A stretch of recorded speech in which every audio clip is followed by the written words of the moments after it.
Agents, welcome to the first night of the summer split for the Victoris Valorant Rival Series presented by Victoris Esports. I'm Tim Seabrook. I'm joined by Jojo and Wumby, and we have one hell of a split coming up for you in Valorant. But first, we're going to start with week one. Jojo first, welcome. How are you feeling about the new split up that is upon us? Oh yeah, I am absolutely pumped for this summer split. I had so much fun joining the entire team for our previous split, the spring split, and I mean, I got to cast some incredible best of fives. I got to be there for the awards ceremony, and I'm really, really excited to sort of take a step back due to some scheduling conflicts during the split. But I am going to be here to open it up with you guys, which, you know, this is just going to be so exciting. That's great. And of course, a veteran analyst desk / casting duo would not be complete without Wumby. Welcome. You're coming back as well. It's nice to see that you had a great time last time and you're coming back, and I feel that's what viewers can expect in this split as well. Yeah, I had a good time with the VLS Valorant crew. Gurf was a part of it. Shout out to Gurf. Shout out to Evie as well / Cute News. Shout out to Satchman. A great crew to work with. Great individuals, great personalities, and it was an honor to work with them. Also, I came at a time when I was like really struggling to learn Valorant. I had just started playing Valorant for like a month, and I was just like, oh, I want to try and cast this game. And it was a struggle at first, but as I got more help, not only from my own crew, but also people from Victoris as well, they really helped me become a better caster throughout that whole split. And hopefully I can show it in VRS now, because I've been moved from VLS to now VRS Valorant. And I mean, what better game to start off the split with? Indeed. Tonight's matchup will be between PGR and TTB. I've lost. Sorry, so Tataku Tobu Breeze. I can see it in my notes. I'm just blanking a little bit. We talked about it before the broadcast. A little bit Japanese inspired with that name. I couldn't find the exact anime it comes from. But to give you a quick preview of what the split will entail, if you didn't watch the preseason draw show where we allocated teams to groups, we got 12 teams joining the VRS this split. We've divided them into 2 groups. Those 2 groups will play a 5-week round robin. Each team will play each other once. Following that, we'll head into playoffs. The top 4 teams from each group will be seeded into an 8-team single elimination bracket, where after the 3 rounds, we will crown the 2022 Summer Split VRS champion. But tonight, as mentioned, we're getting into the first week of matchups, PGR versus TTB, and Wombi, PGR is a team we're seeing again entering the tournament last split. They did quite well for themselves. Yeah, they finished 3rd in their group in Group B for VRS Valorant, and they also finished 3rd overall in the spring finals, 3rd to 4th actually, and they lost. It was a really good game. I actually got to see this one live. It was a really good game. It was a 3-2 loss against the eventual champions. If I can just pull up my notes here, Stop My Lag, where they took them the full distance. It was an amazing matchup all the way to 5th maps, and if you guys watched the whole spring season, you would know that Stop My Lag also went to the finals and won the whole entire thing. So they are a team to watch this season, because they're going to be looking at this whole split and thinking maybe that could be us, because that could have been them last split. It wasn't. Now they're going to be looking at this split for a chance of redemption. Indeed, and I think teams in the VRS will be breathing a sigh of relief. Stop My Leg not going to be with us this split, but that does mean that them leaving along with a few others means there's some new blood that can be coming. We've got some new teams, totally new players. Jojo, tell us a bit about Tataku Tobu Breeze. Yeah, so they're actually completely new to this split, unlike who they're playing tonight, PGR. Now, PGR has had some roster changes. They've kept kind of the main 3, but they got 2 new players who are going to be coming in. But that, I mean, you still have some team synergy amongst those 3 veteran players, but TTB completely new. They haven't really played. We don't know how much they've played together, and we did get word earlier tonight they are going to be playing with a sub, and according to them, they have never even scrimmed with this sub before. So it's just going to kind of be a test of how good they can do under pressure with limited time, and how confident they're going to be coming into this first match of the season. It feels like there's a little bit. Normally, I would come into this thinking, okay, the team with the existing synergy, with the tournament experience especially, is going to be coming out on top. But maybe there's little handicaps. May give TTB an edge. They can come in. Perhaps they've been working on stuff offline. That yes, we haven't seen them in Victoris, but maybe they've been practicing a bit in ranked, a bit in scrims, and they could surprise us. So I think this is a great way to start the season out, completely fresh versus experience coming in. I guess, what are your thoughts on that? Yeah, I mean, I definitely agree. Sometimes, especially in the beginning of a split, you don't know what to expect. And these teams don't know what to expect from each other. Maybe there is a little bit of advantage to TTB because they were able to kind of do some VOD review of PGR from the previous split. They've got player stats on the 3 returners, and that can kind of be a double-edged sword because those player stats, especially for Cheese Wedge and Obama's Fortnite, are pretty incredible.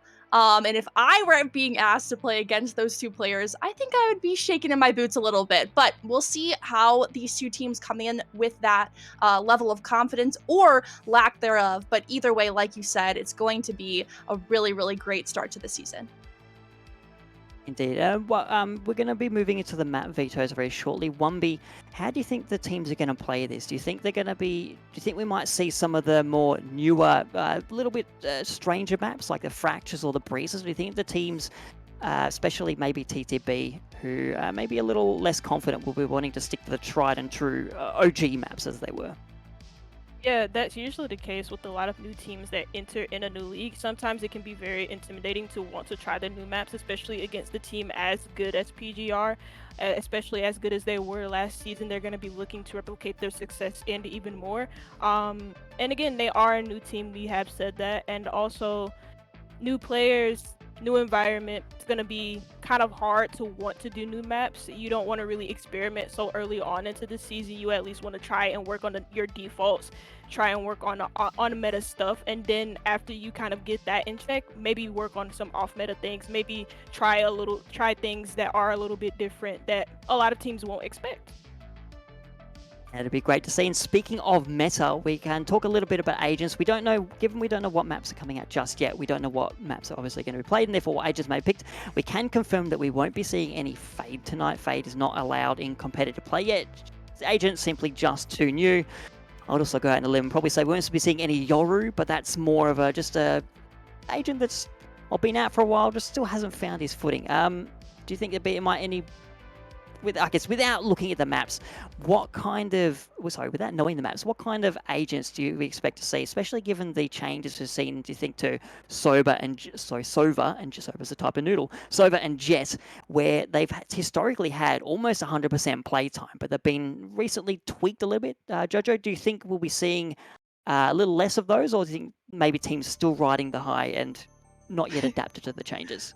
Yeah, so I think it's really tough when you're in the middle of a split and you have these immediate changes to the meta.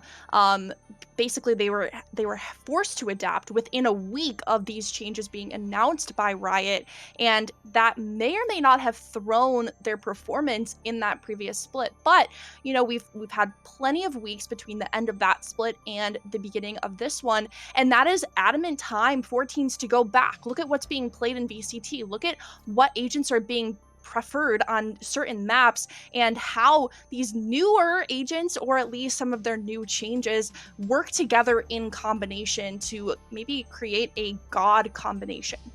So I think they definitely have had enough time to kind of think about those kinks, think about what's going to be best for their performance in this split. And I don't know, I think the Jet nerf maybe isn't that crazy. It was coming for a while, but there are definitely a lot more changes that are rumored to be occurring soon. So I think that'll be interesting because it will throw a little bit more interesting things in the later weeks as well. As someone who's been on the receiving end of a great Jets in my ranked experience, I'd be looking forward to seeing her learn a little bit, just out of spite, not because I think it's good for competitive integrity, just get her out of the game a little bit. For me, I want to see these teams come in tonight. Maybe play some, I've seen some KO come in and to the pro level. I like seeing the party bot online sometimes. It's nice to, you pop that ultimate and all of a sudden it's just about the gunplay. No abilities allowed. 1B, what kind of agents, not necessarily what do you expect to see tonight, but what kind of agents do you want to see showcased tonight? It depends for me. Like, I usually try and think of what agents I want based on the maps. So obviously I would love to see more KO. I talked about Cypher a bit. I feel like he's very, very good on certain maps. He's very situational, so that's why a lot of teams don't tend to pick him as much as they would other Sentinels, like Chambers, for example. Chambers is viable on every single map. He's one of the best agents so far in Valorant, so a lot of teams will struggle to pick Cypher over Chambers or even KJ, because KJ is extremely good. Her turrets are massive, and also not really massive, but for mainly intel gathering, and so are her alarm bots and nano swarms.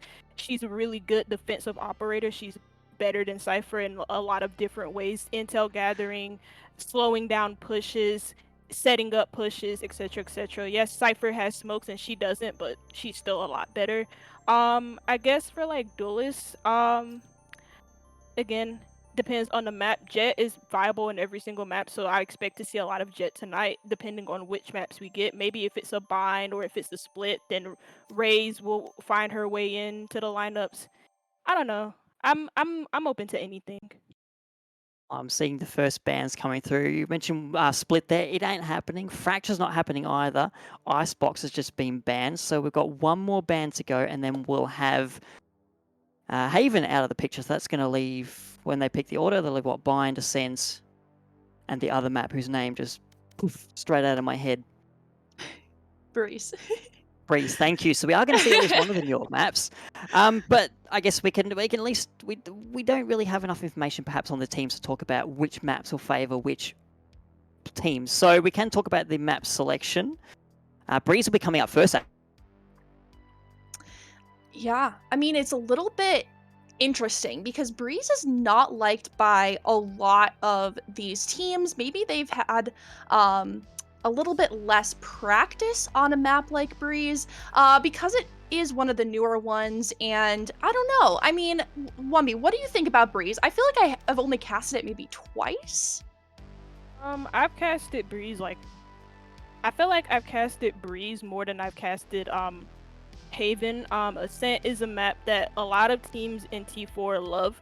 So I see it almost every single time I cast it. I'm getting tired of this map. That's how much I cast it.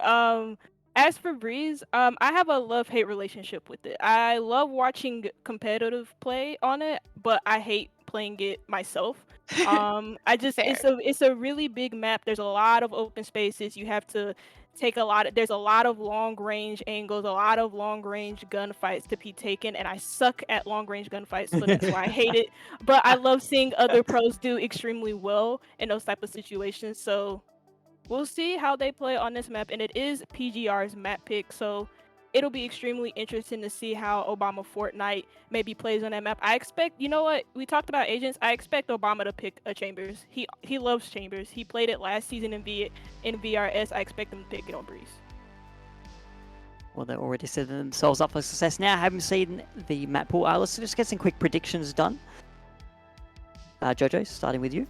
Yeah, definitely gonna go with PGR. They are the returners. I saw them fight for their lives in that best of 5 in the semifinals, and I really believe that they have worked on maybe some of the issues that they've had in that split, and they're gonna take this one maybe 2-0. I'm gonna go 2-0 right now. Ooh. A rough start for TTB. 1B?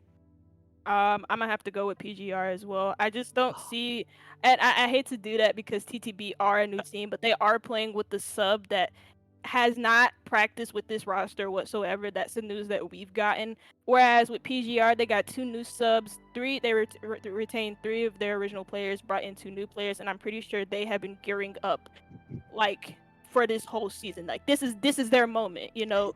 What is that? It's like that one little, I can't remember that one little movie. It's a TikTok sound where it's like, it's finally my time. That's PGR. We just had one. I think PGR just threatened Jojo, saying if you bet against us, you're not allowed to cast games. So you're in luck. You're allowed to cast more of the PGR games. I'm going to go with TTB.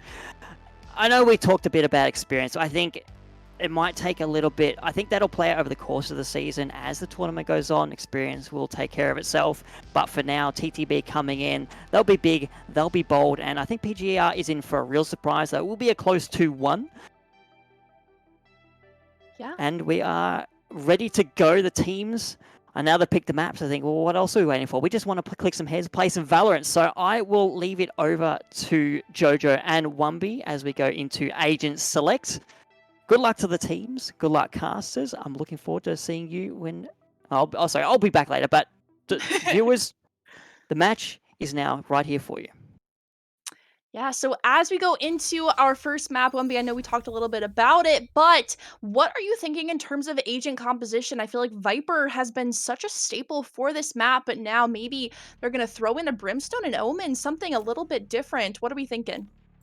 Thinking, like you said, Viper is most definitely a staple Asia on this map. I've seen plenty of Skies. I've seen, obviously, I've talked about Jet. She's kind of like a default pick on this map. I just don't see any other duelists coming close to Jet on Breeze. I said a Chambers in the when we were talking about like agent picks, or not agent picks, but map picks and stuff like that. Chambers most definitely will excel on this map because he has the kit to do so. Not only does he have the trademarks and also his rendezvous, the Tour de Force is extremely good on this map. It's extremely powerful because it's basically another operator. And as we look at our agent select, we have the KO, the Sova, we have the Viper, of course, Chambers on both teams. It's a mirror lineup. These guys are copying each other.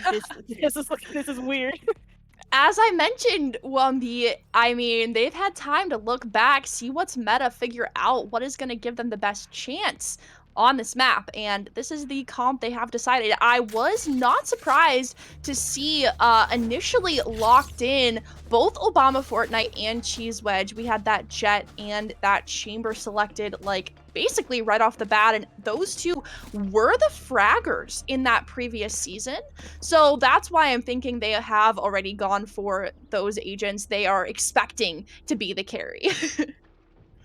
Yeah, like I said, I watched a little bit of the VRS Valorant last season, and I noticed Obama Fortnite Chambers was most definitely a staple agent for him. He seems to love this agent, and I mean, on Breeze again with his whole kit and the caboodle, he's extremely good on this map. His Tour de Force is basically another operator. He can take long range gunfights with that, as well as the Headhunter. And it looks like for the very first round, PGR are going to be setting up for a full A site push.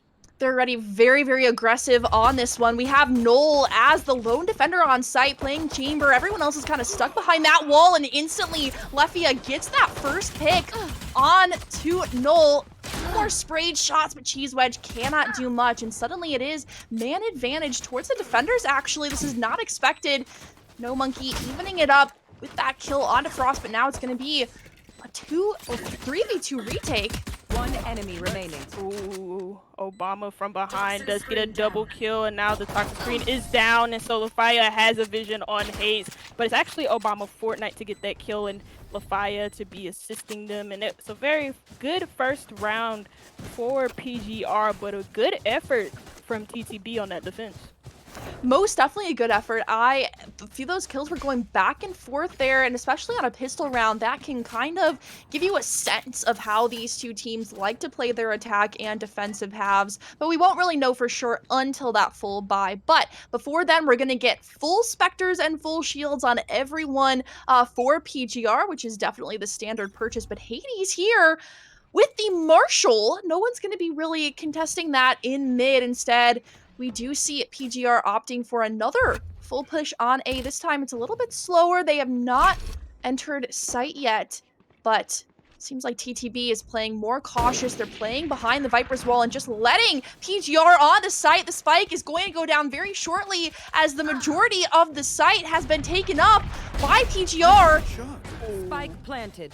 Knows though with the double kill with the Headhunter, and I talked about Chambers' kit, but mainly the Tour de Force. The Headhunter does its job, but not against Lafaya, who does a swing and gets a triple, and now Sakar is in the 1v3 situation, gets immediately taken out by Xifi, and it is a second round on the board for PGR, who were afforded way too much space inside of the A site. That is exactly what happened in that pistol round, and they were like, we're just gonna run it back again. So that's exactly what they did. This time though, it is gonna be TTB finally getting to show what they are worth in their defensive half. They've got basically a full buy, just a Guardian on Hades because of that previous Marshall buy that ended up securing no kills for them. And just a bonus for PGR, and considering how well they've been hitting these shots, hitting the headshots, they're just gonna do it again. Right back on to A, 1B. Right back onto A. If it's not broke, don't fix it. So now the change here for TTB is that they have the KO right near the pyramids, and he gets immediately taken out. Gets sniffed out by the fragment, and he gets taken out by his doppelganger. But another kill happened off screen for PGR as well, and that's why we see them in the 5v3 men advantage. Toxic, the Viper's pit comes up. I almost called it Toxic pit. The Viper's pit comes up, so it's gonna make retaking this site a living hell for TTB. But look, they got a double, one for Sakar and one for Hayes as the shot boat comes out. But there's a misfire from the Sova. He's gonna be ruining that. He does pull out the recon dart. 2 kills go out for either one of these teams, so 1v, but trades back and forth, 1v1, and it is Ethan to come out on top as TTB completes the full, well, what is it, the retake onto the A site, and no! Okay, never mind. I lied. Oopsies. Wow. Less than a second to go. I mean, that was bravery in its finest from Ethan, who I will mention is their sub today, and they just wanted to dive in to that Viper's pit, and that's exactly what happened. Even with low HP, barely recovering, got that Viper kill and was able to spray down for that final kill, but unfortunately the time was not in their favor, and this is going to force TTB onto yet another save. We've got Hades with the Marshall, a little bit more confidence in that gun for this round, but this time PGR on a full buy and full shields. This is not looking good for TTB. Good win on the bonus for PGR as well, and that's why they're on the full buy. But for TTB, not looking too good economically wise. They only have a Marshall plus the 4 pistols, well, 2 sheriffs and a ghost, but at the moment that's not good enough against full rifles. And if you look at the gun difference and also the amount of space that PGR are afforded on to this ace site, you would favor them to win it. But for PGR, they're not going to go for the easy route. They've won the ace site 2-3 times in a row, and this time they're going for what looks to be a mid push, maybe a split push, a B split push. One, some of them pushing through mid and then some of them pushing onto the A site, but it looks to be the B site that's going to be the focus. Look at all of this space that PGR has just been allowed to take in mid. They're going to be coming through tunnel, and a little bit of a hold from Sakar. Maybe he's going to get one, but that's about it because the pinch comes through. And Cheese Wedge secures that kill, and in doing so, secures the B site. Zykai with another kill of their own onto Ethan. Everything is falling apart for TTB. Hades still on 4 HP, no heal available at all. So the one player who can maybe do something here is Null at full HP. I don't know how many shots they have left in that Headhunter, and yep, Zykai ready for the swing. And now Hades again. With this, Marshall hasn't been able to do anything much with it, and just one bullet from Cheese Wedge is able to put a stop to TTB's retake attempt.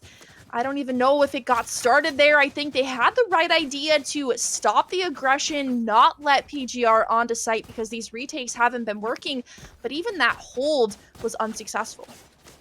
Yeah, again, I mean, at least what they didn't do that round was give up sight like they did in the previous few rounds. That time it was just giving up mid, and for the most part, after like 4 rounds have been played, we can just kind of come to the conclusion that TTB are giving them way too much space to operate in on Breeze, and Breeze is a big map, so it's not hard to give the attacker space when they want or need it, because that's just how the map operates. That's why sites are so widely open, as it looks like for PGR. Again, the A site push has been the most successful for them. The B site push was successful last round. The null command does come out from Zyfi, as again they're already on the A site and there is no response from TTB.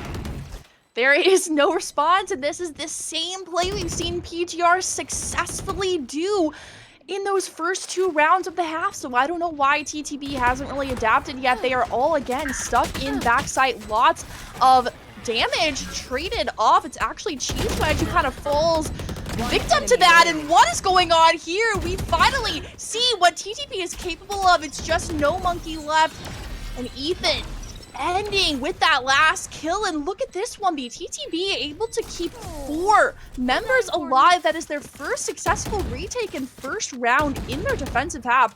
What did they do right there, and maybe what did PGR do wrong? Well, they won their gunfights. That's just as simple as they got on, like, PGR had probably everything that they needed to succeed on that A site push. Again, that A site push has worked out for them well in previous rounds, and for good reasons. TTB give them the space that they want. There have been a lot of mishaps with utility when TTB do try to retake. That retake was successful because PGR just didn't shoot back. It's as simple as that, and they didn't win their gunfights. It was just capitulation after capitulation from those players on the A site. And again, I mean, it's now they'll probably respect TTB a little bit more. Here goes Hayes with the opener, and Cheese Wedge is down, and there goes another for TTB. They're on fire. The last round they completely decimated PGR, and they're looking to do it again. This time they have opted for more of a default. They almost have to, because this A site play has finally failed them. No Monkey trying to take on some dangerous fights, especially with the spike in hand. That is really risky when you don't have anyone behind you to either run the spike away or to trade you out. But even now, with successful trades, it's not going to be enough for PGR to win this. Frost and Sakar going in combination to get those last 3 kills. I really liked TTB's aggressiveness there. I think they should have been trying to flank a lot more often in these rounds, and maybe a lot faster. As soon as they noted where PGR was not, they were just able to push out and completely pinch them into that mid location. So very well played there. Luckily for PGR, they still have basically a full buy coming into this one, but it's going to be their last secure-ish buy round. And Hades has that operator 1B. I don't know about this one. It's going to be very, very dangerous if PGR is going to run into it. Yeah. Ooh, TTB, there you go. Frost getting the opener yet again. The TTB keep playing with this energy, this aggression, like we know they can. Ethan Hayes is taking down these PGR players. There is a response. 2 kills on the board for PGR as two of the remaining players are left in mid. The rest of them are around the general area. You know, Noel is right near the A site towards the mid wooden doors, and Sakar is near the I want to call it B main, my fault. B main, he's near the B main area, maybe watching or listening for any sound cues as the rotation is caught out from Obama plus Syfy. Now we see Noel in the 1v2 situation. Syfy does get that plant down, and Noel has to find 2 kills on the board for PGR. Or yeah, not PGR, TTB. Here comes a flick, but though he misses, Phantom in hand. The rendezvous is set up by Obama Fortnite. They look to play with one another. Here goes a kill for Noel. He takes down his doppelganger, and now all he has to do is find Syfy, but he doesn't shoot quick enough, and it is a 2v5 clutch from PGR. Or, yeah, 2v5. Yeah. Absolutely incredible play from PGR. I think that is something that I, at least, was not expecting. TTB felt like they had finally, woken up, turned on their fire, but that was a brilliant play. I love the fight that Noel gave even after being flashed, able to secure 1 kill, but it was Zyphi's round that was able to really secure that one. But coming in here, both teams still have more or less a full buy. Does seem like Noel's going to opt for the tour de force, and there it is. Gonna just use that as their main gun. And Hades, again, with the operator. And I don't know if PGR is aware that this operator is on the board yet. They are thinking about going A, and that is exactly where Hades was also thinking about going, but now rotating back to B. Like an operator on either side. Tour de force eats the first pick on to Cheese Wedge, and after that, PGR has got to be hesitating about this push. Yeah, a nice little kill from Knowles as he does open up this round, and actually onto Cheese Wedge. It takes out a big name player. Cheese Wedge, obviously one of the better players on this PGR team. There's only 3 of them that remains, but he was one of the standout performers on this team, and that's a big loss for them, especially because not only is that Cheese Wedge a really good player, but also that's your jet off of the board, that's your duelist, and that's your space making ability probably gone for the rest of this round because they don't have any other duelists on the board. Obama's in the middle of the site. Can he find the pick there? He does find the pick, but is immediately traded out by Hayes. And a no command does come out from Syfy, I believe that is.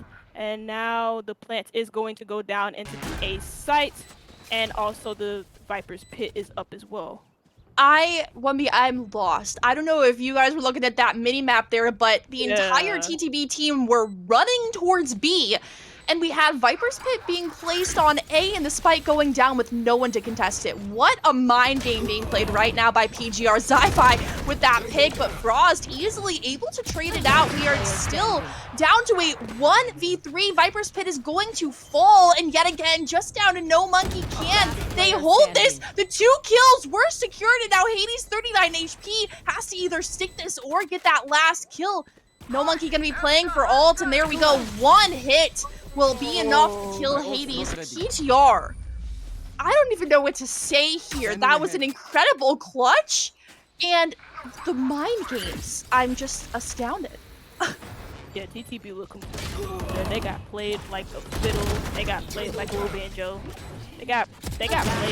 That's it. I mean, that's how the cookie crumbles. It was a good bait from PGR because, again, TTB were on the other side of the map on the B site instead of where PGR were actually at, which is the A site. They got the time, the ability to not only get inside of the A site with nobody stopping them. They didn't know, but also they got the Viper's Pit up. They had the toxic screens as well, and then like I said before, but the Viper's Pit, and also you combine that with the Viper's toxic screen, it makes the site a living hell to retake. It's near impossible unless you kill the Viper itself, and the Viper is usually very hard to kill if they're playing it properly.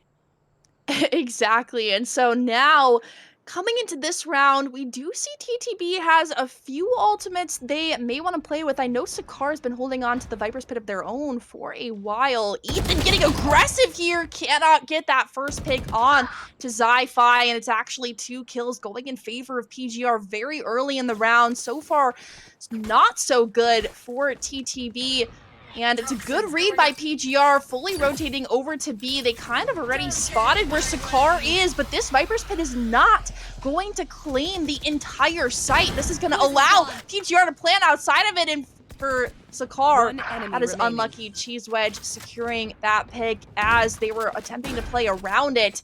It's a 1v5. I don't really know what is possible for Null to do here. I think a save is likely the right call, but their team is not doing great in the economy department, so likely they're going to be the only one with a gun in the next round. Yeah, the smart thing to do for Null is just to save his gun here, because like you said, they won't really have a good economy next round to full buy. It just isn't possible. Frost could probably have enough money to buy a decent gun, and so could Hades, but I don't really. The rest of their team is just not possible. Null is gonna die here because he's not looking. He's looking the wrong way, and he exposes himself to Obama, and it is a flawless from PGR as they completely dominate that B site. A good initiative to push into the B site, take care of the only player there, get the spike down, make it near impossible for TTB to actually retake it properly. I think that stray bullet maybe was a little bit confusing as to which direction it was coming from there, but yes, as you hypothesized, we do see a full buy from Frost and Sakar. Hades on the operator again. Maybe this is the 3rd operator buy, and I don't know how many kills they've gotten thus far with that specific gun. This time they are in a different location though, do get mollied out, but that doesn't mean they don't get the first pick. Zi-Fi falling to the barrel of the most powerful gun in this game, but still mid-space not being contested too much by TTB. They are going to continue trying to peek this out and getting a pick of their own. It's a little bit risky knowing that the operator is still in that location, but Cheese Wedge has pushed all the way up. Going to go into tower there and maybe even take some of these players by surprise. Cheese Wedge very, very aggressive, but Hades getting the drop on Cheese Wedge. See the jet nerf come into play. He has to wait for his dash to reset before he can do it, and there you go. Presses it, the operator shot comes in, he misses, he gets down. TT Frost though gets a double, makes it a 1v3, and now we see Monkey in a hopeless 1v3, and he gets pushed from almost everywhere, in front of him, behind him, to his side. There was nobody behind him, but like that's what it felt like in that situation, and it is a 3rd round for TTB. Now, while the score is 7-3, it is a good showing so far from PGR, but let's not dismiss the efforts of TTB because they've given us a decent showing so far in the 3 rounds that they have won. Hayes in particular, I've been very impressed with how he's opened up rounds, especially with that operator. He's been absolutely mint, chef's kiss. I could kiss him on the forehead if I saw him in real life, but I'm not that weird. But anyways, he's been absolutely great in opening up these rounds for his team, and almost all of these rounds are won off of his opening kills. That is exactly true. I mean, we have to give respect where it is due. I suck with the operator, so great job for them being able to convert with it. And again, talking about conversions, Zi-Fi, I think, spotted the operator just in time to turn around and run the complete opposite direction. We do see the same kind of play as previous, where mid-control is being valued by PGR. With the trade out, still have equal numbers. Cheese Wedge, oh, this is a dangerous spot, barely able to get that pick. Sakar very lucky to spot Cheese Wedge before the smoke goes down, but there's still no one on B side, and that is where the spike is heading. Hades holding from long angles, getting that pick, and now we've got another 2v4. Now, we've seen PGR win these odds previously, but considering how TTB has shown previously, I don't think this is going to happen for them. No Monkey 1v3, and yep, just as you said, Wumby, the pinch is too much. It's too much for them. A good round, especially for TTB to get. They got the opening few picks going in their favors, and PGR just didn't get any. They didn't get any trades, not like significant enough trades to be able to pull themselves back into that round. Even though even though. Regardless of that, it was a good retake from them on the B site because PGR just didn't have enough players, and now we see a timeout activated from PGR. Though they are 7-4 up, there are some worrying signs that TTB could just as well find their way back into this game. That is the thing, right? I mean, the best option for TTB is that 5-7 half. And even a 5-7 half, when you look at the next half, winning the pistol and winning that next round just due to the gun advantage, that's going to tie us up at 7-7. So anything can still happen. We really want to see PGR fighting for this final round. 4-8 feels completely different than 5-7, at least to me. But either way, both teams looking like they're going to be able to full buy here. I've noticed PGR's economy really hasn't been phased. I think just due to their 4 in a row and then 3 in a row, TTB hasn't been able to have the same momentum to build up that bank account. So yep, it's going to be a full buy from both teams. So really the main difference is which ultimates are available. Ethan still having the Hunter's Fury, and I think 2 other players, Frost and Hades, very, very close to their own ultimates, but Zi-Fi and Cheese Wedge additionally having theirs on the side of PGR. It's going to be a hard push instantly. Hades getting that first pick on to No Monkey. Cheese Wedge forced to pull out the Blade Storm and picked out of the sky by Hades and the operator. Zi-Fi getting one, but the operator is still alive and thriving. Ethan with one of their own down to a 1v4. I don't know what's going on. Hades is a maniac, essentially. Like, oh my goodness, it's going to be that 5-7 that PGR was not looking for at all. Yeah, that's exactly why they took the timeout. It's the 7-4 lead for PGR, but keep in mind that like 7-4 is dangerously close to it being a 7-7, and that's not what PGR want. A lot of people who watched VRS last season, especially with the run that PGR had, would vote for PGR to win this game quite comfortably because TTB are an unknown entity, and then we also gave you guys the facts about them having their own player out and them putting in a new player that they never practiced it before. But also keep in mind that for PGR, they have 2 new players in. They replaced 2 players for 2 new players while keeping Cheese Wedge, Sci-Fi, and also Obama Fortnite, the new players for PGR being No Monkey and Lafaya. And so they have to try and implement them into their lineup. They have to implement them into the holes that they're trying to fill with the players that they let go, right? So it's you know, you look at those aspects as well, but for TTB, they're in a tough spot with their start of the season too. Absolutely, and already we see this aggression happening in mid, but it's being contested by the members of PGR, and already with those 2 initial picks, this is looking great for PGR. Great first pistol round. They do not want to let this one get away from them. Anything is still possible, though. It's going to be a 1v5 attempt. Frost taking one down, but quickly Lafaya getting Frost down and out. Gonna be 5-8, and that is exactly the start PGR wanted in this pistol round. Again, they're gonna be able to force up and likely win this next one to continue their madness in this initial map. Yeah, you know, it's a repeat of what happened before this half. At the very first round, PGR winning the first round, winning the second round, and then also winning their bonus as well.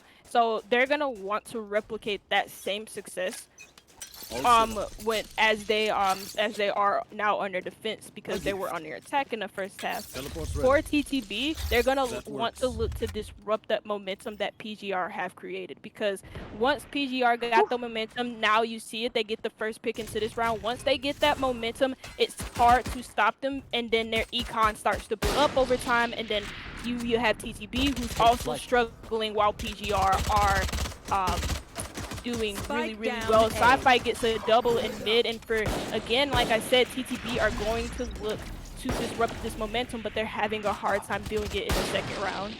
Now Hades is able to snag one, but no gun either, and with that door opening, Lafaya capitalizing with the Spectre on the two unfortunate players of TTB who were stuck in holes. I feel like that was kind of the entire round. TTB just fully committing to that hole's location, not knowing that there is a marshal basically securing it.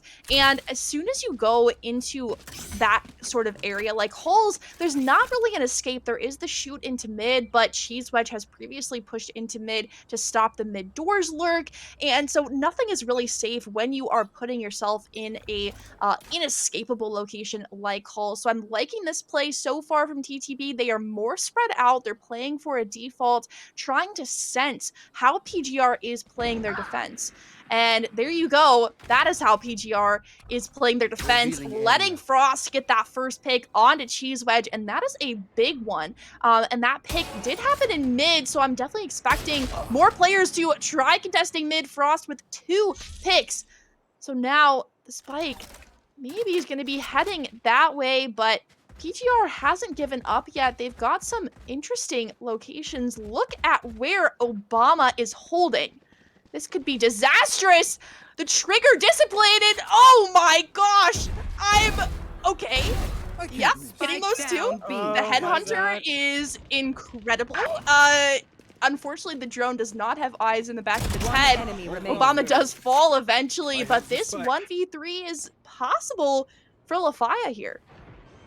Yeah, two of these TTB players are very low on HP. Red HP is what we're seeing right now, are like red HP bars, as he tries to retake from McDonald's.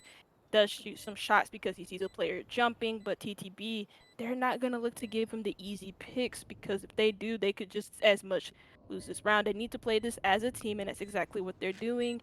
Not isolating the 1v1s against the fire of Lafaya, who has, whenever he's faced into a gunfight, he has hit his shots really, really well, especially with the Spectres, with the Phantoms, but he's not going to hit a single one. It is Hades to get the final kill, and we see a 6th round on the board for TTB.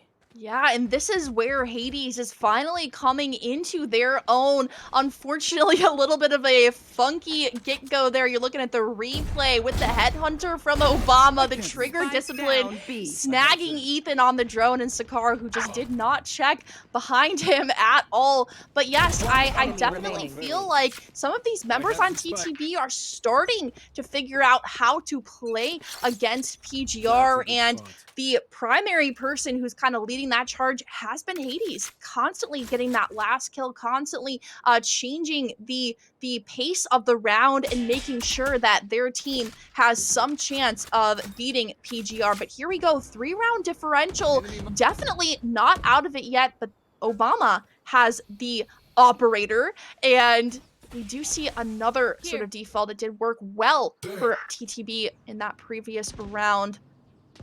They are thinking about going into mid again, but no one is really contesting it. Zi-Fi holding from double doors, and it is more of a stalemate. Yeah, no picks inside of the first minute. Just as I said, that Cheese Wedge finds one, but Frost finds the Sova of Monkey. That's the new blood on this team. Here goes another for TTB this time. Cheese Wedge finally down. He was the opener, and now he's been opened. There goes Fortnite, though. Obama Fortnite doing the L dance on TTB's corpse with the operator. And now we see an even man count between both of these teams. You look at the health bar for one of these TTB players, and you would say that this could be a PGR round. A toxic screen comes up as they press for a B back push. There goes Obama Fortnite, though, to slow it down. Ethan is down, but Sakar is still going to plant. He's going to depend on Frost for the overwatch. The spike has been successfully planted. It's a swing from Sci-Fi. Frost is the last alive, but he can't beat out him, and it's Sci-Fi to get onto the fuse, and it's a 10th round from PGR. I mean, some of the stuff you say, 1B, I just can't help but laugh. But yes, we saw the L dance being done all over TTB in that round. Obama and Zi-Fi holding their own. They have been consistently fragging out in this map, and I was expecting a little bit more from Obama, but Zi-Fi's definitely surprised me so far. Very, very well doing in this map. But yes, coming into this next round, it is going to be the last round that TTB can really full buy. They've got some light shields up. I don't think Null can buy at all, but one ult point away from that tour de force, and this is a switch up, a hard push A. Lafaya getting the first pick, but instantly traded out. And it's a bad read if TTB continues to push on here. Looks like they are going to rotate back.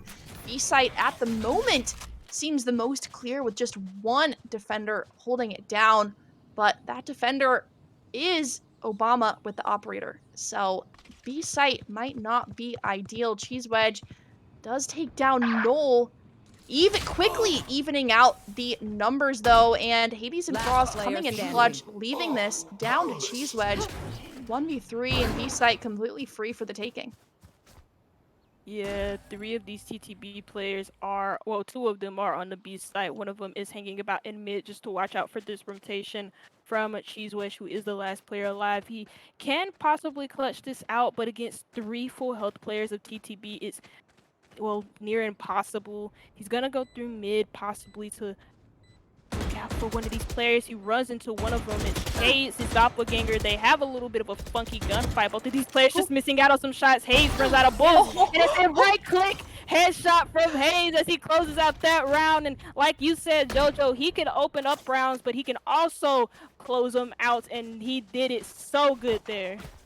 I think that for a duelist, you have to make sure that you are brave enough to be taking those 1v1 battles. I mean, yes, there was a little bit of action from Hades' teammates on site, but Hades really wanted it, pulled out the classic, and from that range, I mean, the classic spray is just completely unpredictable to get a headshot. I think that just, the game basically loves Hades, and that's not surprising considering how well they have been doing. Cheese Wedge already brought down to 27 HP just from contesting mid. Has to pull out the Sheriff, does get a headshot, but not enough to get the full-on kill. Frost with the first blood yet again. And, oh, this is not looking good at all for PGR. Plenty of the players on the side of TTB, though, are decently low HP, no heal available for each side. But again, that full rotate over to B, and barely anyone is there to contest it. No Monkey with the Marshall just smoked off by the Viper screen, and now completely spotted out, sprayed down by Ethan. That's how you play the Sova. And now we get a 2v5 retake attempt from PGR.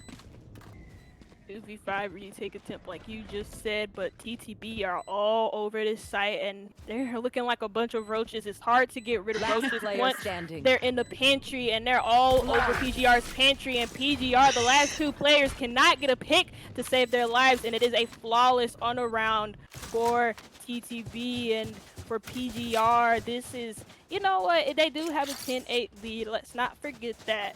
But it's agonizingly close. TTB are right on their tails, and they're only 2 rounds away from tying it up on the scoreboard.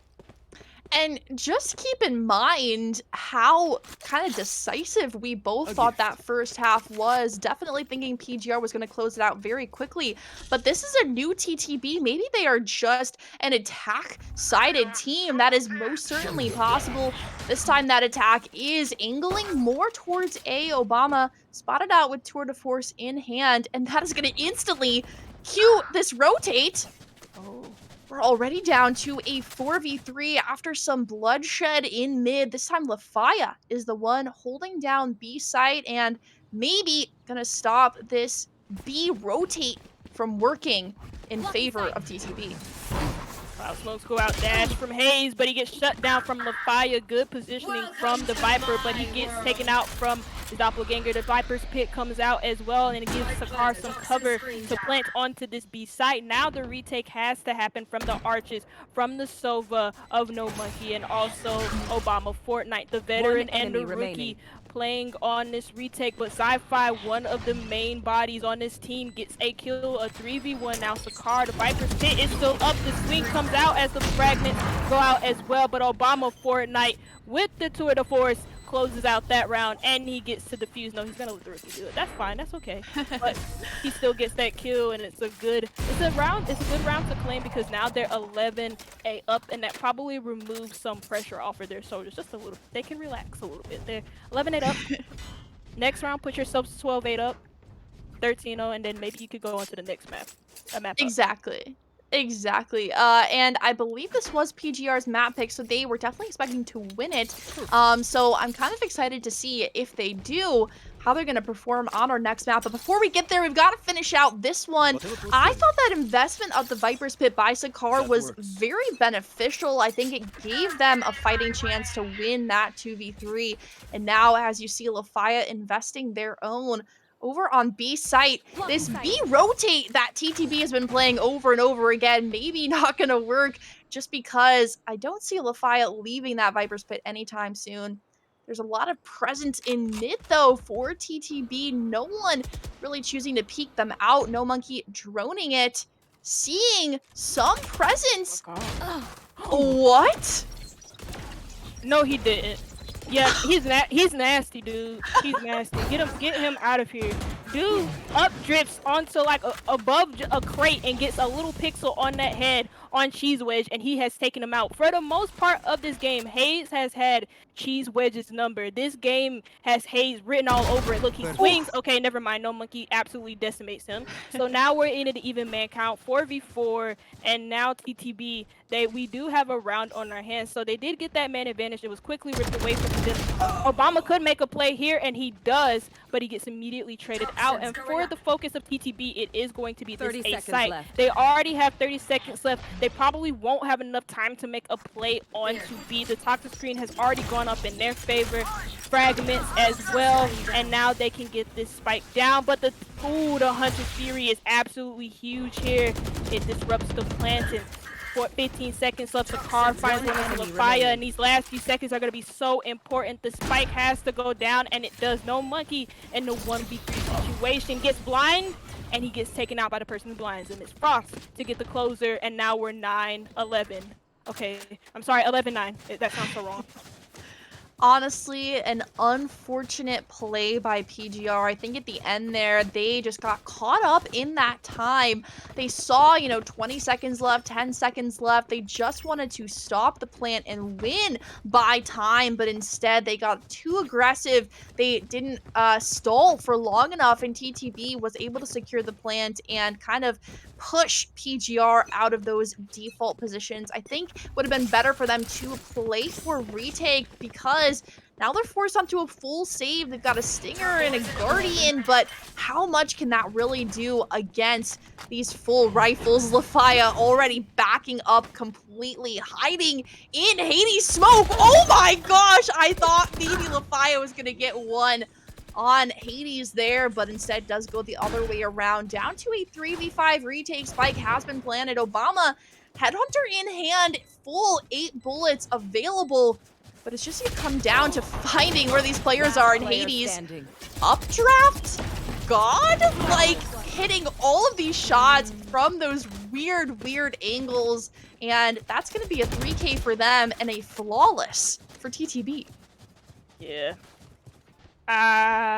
You know what? You might as well just exit the lobby as soon as Hayes updrifts. That's how insane those updrift shots have been. Every time he updrifts, I'm like, he's gonna get a kill, because he almost always does, and it's always the most insane shots. Like, it's shots that I've never seen anybody get with a jet updrifting, and he gets it. And we've talked about Hayes before in the previous rounds. I'm not gonna talk about the updrift kills because they have been insane, but also his openers. We've talked about his openers and his closers. He opened that round, although he didn't close it. He got a really good 3K, and he opened up so much space for his team onto the B site. And that's why, with him going 23-14, Frost is not that far behind with 20-11.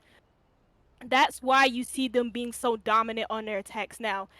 They have a lot of players on this team who are making space for them with the frags they get, and it's mainly Hayes and Frost who are getting these openers, and that's why every time one of those two players get the openers, you see TTB end up winning the round, almost guaranteed, because they do so much for their team with those kills.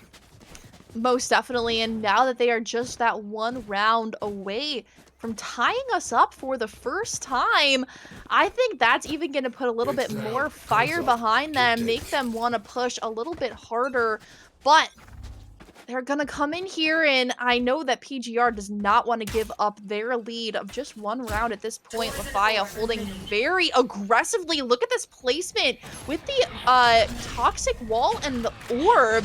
Doesn't get spotted out at all, but has the potential to get droned out here. It actually gets destroyed, so Lafaya's position still completely unknown to TTB.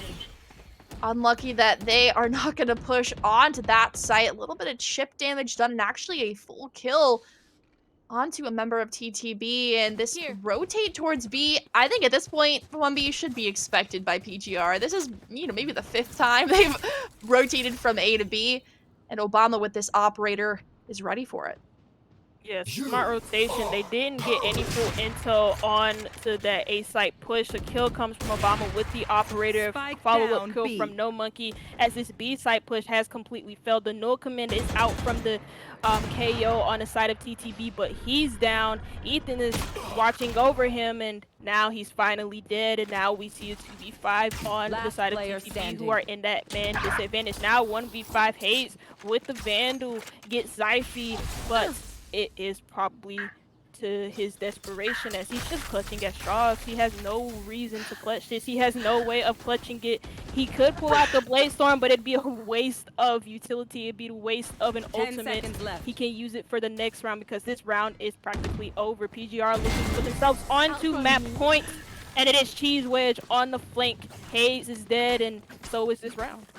I love that use of util from PGR, just kind of walking Hades down the line, forcing him to peek out from behind that back castle wall on B site. Yeah, they clearly have a great idea of how to play retake. Even though the spike hadn't even been planted there, they knew how to use their utility to force the post planters out of their positions. But yes, as you mentioned, Wummy, we are at match point 12-10. You want to play? Could see an overtime happen. Hades now purchasing the operator, not taking any more. But there you go. The initial pick does come out from Null. Tour de Force making it work. And that, I believe, is a great start for them. And that takes down the Blade Storm from being available for Cheese Wedge and PGR in this round. And being down a player so early is very, very risky. B site being chosen again by TTB. I don't know why PGR isn't stacking it at this point, because that has consistently been the play. Obama has also consistently got these operator shots, and that is 2 already. Some counter operator action happening from Hades as that spike is going to be planted. And a 4v3 retake is about to begin. Yeah. Now they have control. Well, they don't really have complete control of this B site, because Obama is still there. The spike has gone down, so they at least have that in their advantage, because time is most definitely on their side. PGR's days are numbered as the time decreases, and Hayes just makes it worse. There goes the down onto Zyphi, who could be picked up, seeing as he does have the no command active. Sicardo does get Obama Fortnite. Lafia's down, and there goes the confirmation onto Zyphi, as we see TTB, they're clawing their way back into this game, and PGR should very much be afraid. We saw how great Hades was with the operator on their defensive half. Finally, as kind of a last-ditch effort, did choose to purchase it in this last attacking round, and they were able to get the spike down. And as we talk about a lot, as soon as that spike is planted on the attacker's half, you're basically flipping sides. You're playing defense as the defenders are forced to attack that site again. So having an operator is certainly not out of the books when you are playing as an attacker. And I think Hades just realized that, or remembered it, and decided that, I was hitting my shots earlier. I'm going to go for it again. And that is exactly what happened. Now PGR has to figure out what are they going to do about it? You're looking at their economy. This is the last round of the general, 24 rounds before overtime, and not looking good in terms of their economy. Light shields on No Monkey. Obama can't even afford a gun. Going to have to use that tour de force, and the economy looking great for TTB. They've got 3 ultimates online. Hades still has the operator. Everything is looking great for TTB to push us That's a into good overtime. start. Yeah, Obama's gonna be forced onto the Tour de Force. I say forced, it's not a bad thing. The Tour de Force is extremely good. It's basically another operator, but in the form of a little mark on Chambers' head just being transformed into a great gun. I don't even know how that's like humanly possible, but he just pulls a mark off of his head and then you get this like beautiful gun. But anyways, he does have to use that gun because he doesn't have enough for an actual rifle. No Vandal, no operator, nothing. He can't buy it. He could have used the classic, but nobody wants to use the classic. That's why the ultimate is here, and he's lucky that that he has the ultimate now rather than not having it in this round. But the first few shots do ring out. I believe that was in Hall as Ethan is spraying at Cheese Wedge. They have that clue that Cheese Wedge is holding down this Hall's area, but at the moment it's at a standstill. Neither one of these teams getting the opening pick as of yet, even though we are extremely close. Cheese Wedge and Ethan looking to claim one or the other. Yeah, we do see a little bit of a backup. Again, this is the standard attacking side for TTB.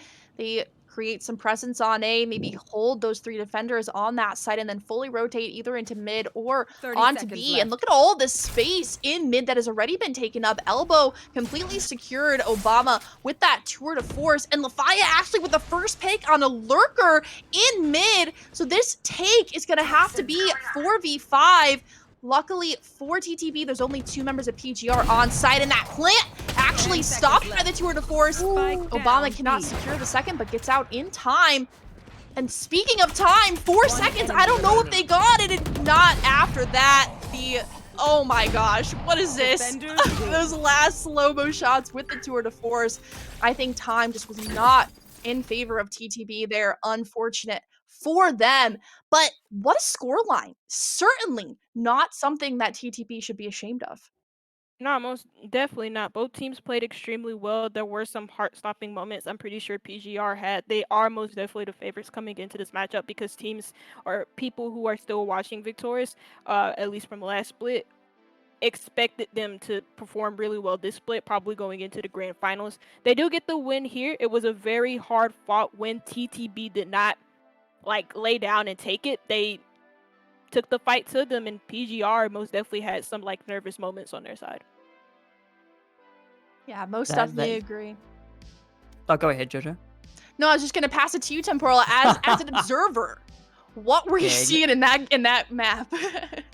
So I think you were talking about the fact that PGR looking a little bit shaky there. I also thought TTB took a little while to get into the game as well, especially on their attacking half. At the start, they lost a few rounds in a row, and they were playing they were on defense. They were playing very passively. They were allowing PGR to come to them.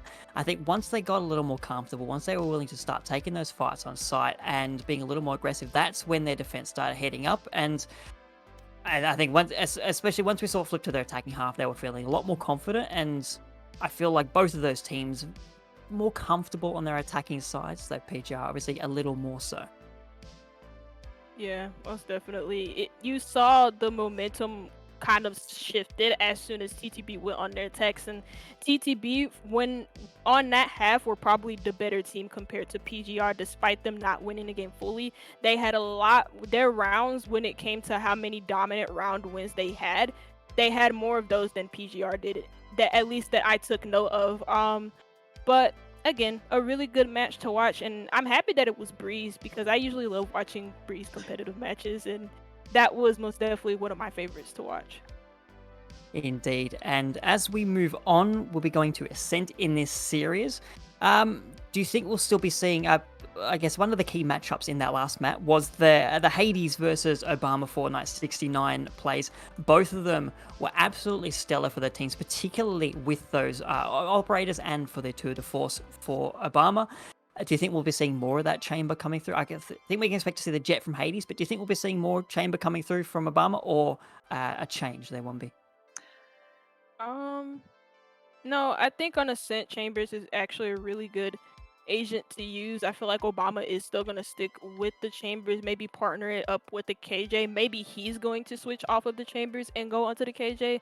But I feel like I feel like it's way too powerful. Obama had such a good game with him on Breeze that it'd be hard to see him put in the same amount of work or the same amount of numbers on another agent. And Jojo, how do you think TTB is going to fare here on Ascent, given that this is their pick? Do you think the showing on Breeze on a pick that PGR wanted bodes well for TTB, or do you think maybe because of the way the map ban system works, we ban I don't know if you call the first for most popular, first least popular. I mean, do you think this is only, I guess, having a limited pick from TTB? Do you think that's going to still work well for them, given that they maybe banned their least favorite maps, or it's just we'll see how we go because this is what we've got to do? Yeah, I think it's too early to really predict how they're going to fare on these other maps. I mean, we don't even know if PGR picked Breeze because they knew they were going to do well on it, or they wanted to test the waters with it. It's been, one of their default maps. We don't really know why these two teams picked those maps specifically. I think though for TTB, it's going to be more of a mental game coming into map 2. They've got that pressure. They have to win this, force us into map 3 if they want to win our week 1 matchups. And more for PGR, this is going to kind of be, free flowing. They do not have that same pressure. They can let this map go and force us onto that third sort of last man standing map of Bind, I believe, is third if we're going to go into it. But yeah, considering how well Frost and Hades played for the side of TTB, they most certainly have a shot of repeating that performance on Ascent. And I think both Cheese Wedge and Obama kind of have had a run for their money. Those are really great combat scores from those two players on the side of TTB, and maybe something Obama and Cheese Wedge were not expecting from such a new team. So now that they both kind of have that mutual respect for each other coming onto a set, maybe they're more used to the plays that the other team makes. It's going to be, I think we're going to have a closer scoreline, another 11-13, something similar. Are you still confident in your prediction that's going to be a 2-0 towards PGR, or will that 11-13 bounce back the other way, perhaps? I have to still go for it. I have to have full confidence in PGR. That's good. I'm still holding that hope for the TTB reverse sweep. Mm-hmm. But before the teams are getting ready, I guess it's taking a little time between maps just to reset themselves, get themselves up. But we also saw that during the map as well. I think we saw 3 timeouts being called, which I thought was really impressive. Oftentimes, teams, especially when it's, I guess, a little less structured, teams aren't so I don't necessarily cognizant of taking the timeouts, but we saw, like I said, 3 of them come out. So I think that bodes really well for the structure of the team and their awareness of where they are. They're in a tournament match. It's important to, sometimes you need that mental reset. Mm-hmm. Yeah, the amount of times, it was mainly PGR to take their timeouts as well. I think they were the only ones who took their timeouts, and there were a lot of, like I said, at the end of that, there were a lot of scary moments for them where they didn't look like they'd completely win it. There were a lot of weird moments, a lot of weird rounds. They had a lot of good clutches themselves, and TTB had a few throws as well, but PGR also had a few throws. They also had a few moments where TTB clutched up against them. Hayes was opening up almost every single round that was played, and that was so scary. It was mainly onto Cheese Wedge as well, which was weird. Cheese Wedge is known as one of the better duelists inside of VRS Val, and so it's just that having a new blood come into VRS Val, somebody who's a completely unknown entity, absolutely top you almost every single time you got into a gunfight with him, having you be the opener every single time, I'm pretty sure that shook them up a bit. Well, hopefully they're not too shook, and the time they're taking between maps is enough for them to get back into the swing of things, as we're about to launch Ascent. we can send the teams in. They can start selecting their agents. Now, Ascent 1B, more of a standard map pick. I feel like a lot of the maps banned I was not really expecting. Icebox, definitely a favorite. Haven, also a favorite.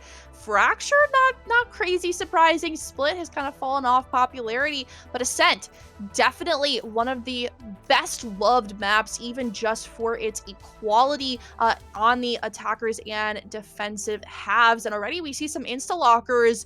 What are you thinking, 1B? Omen? Omen? Oh. You know what?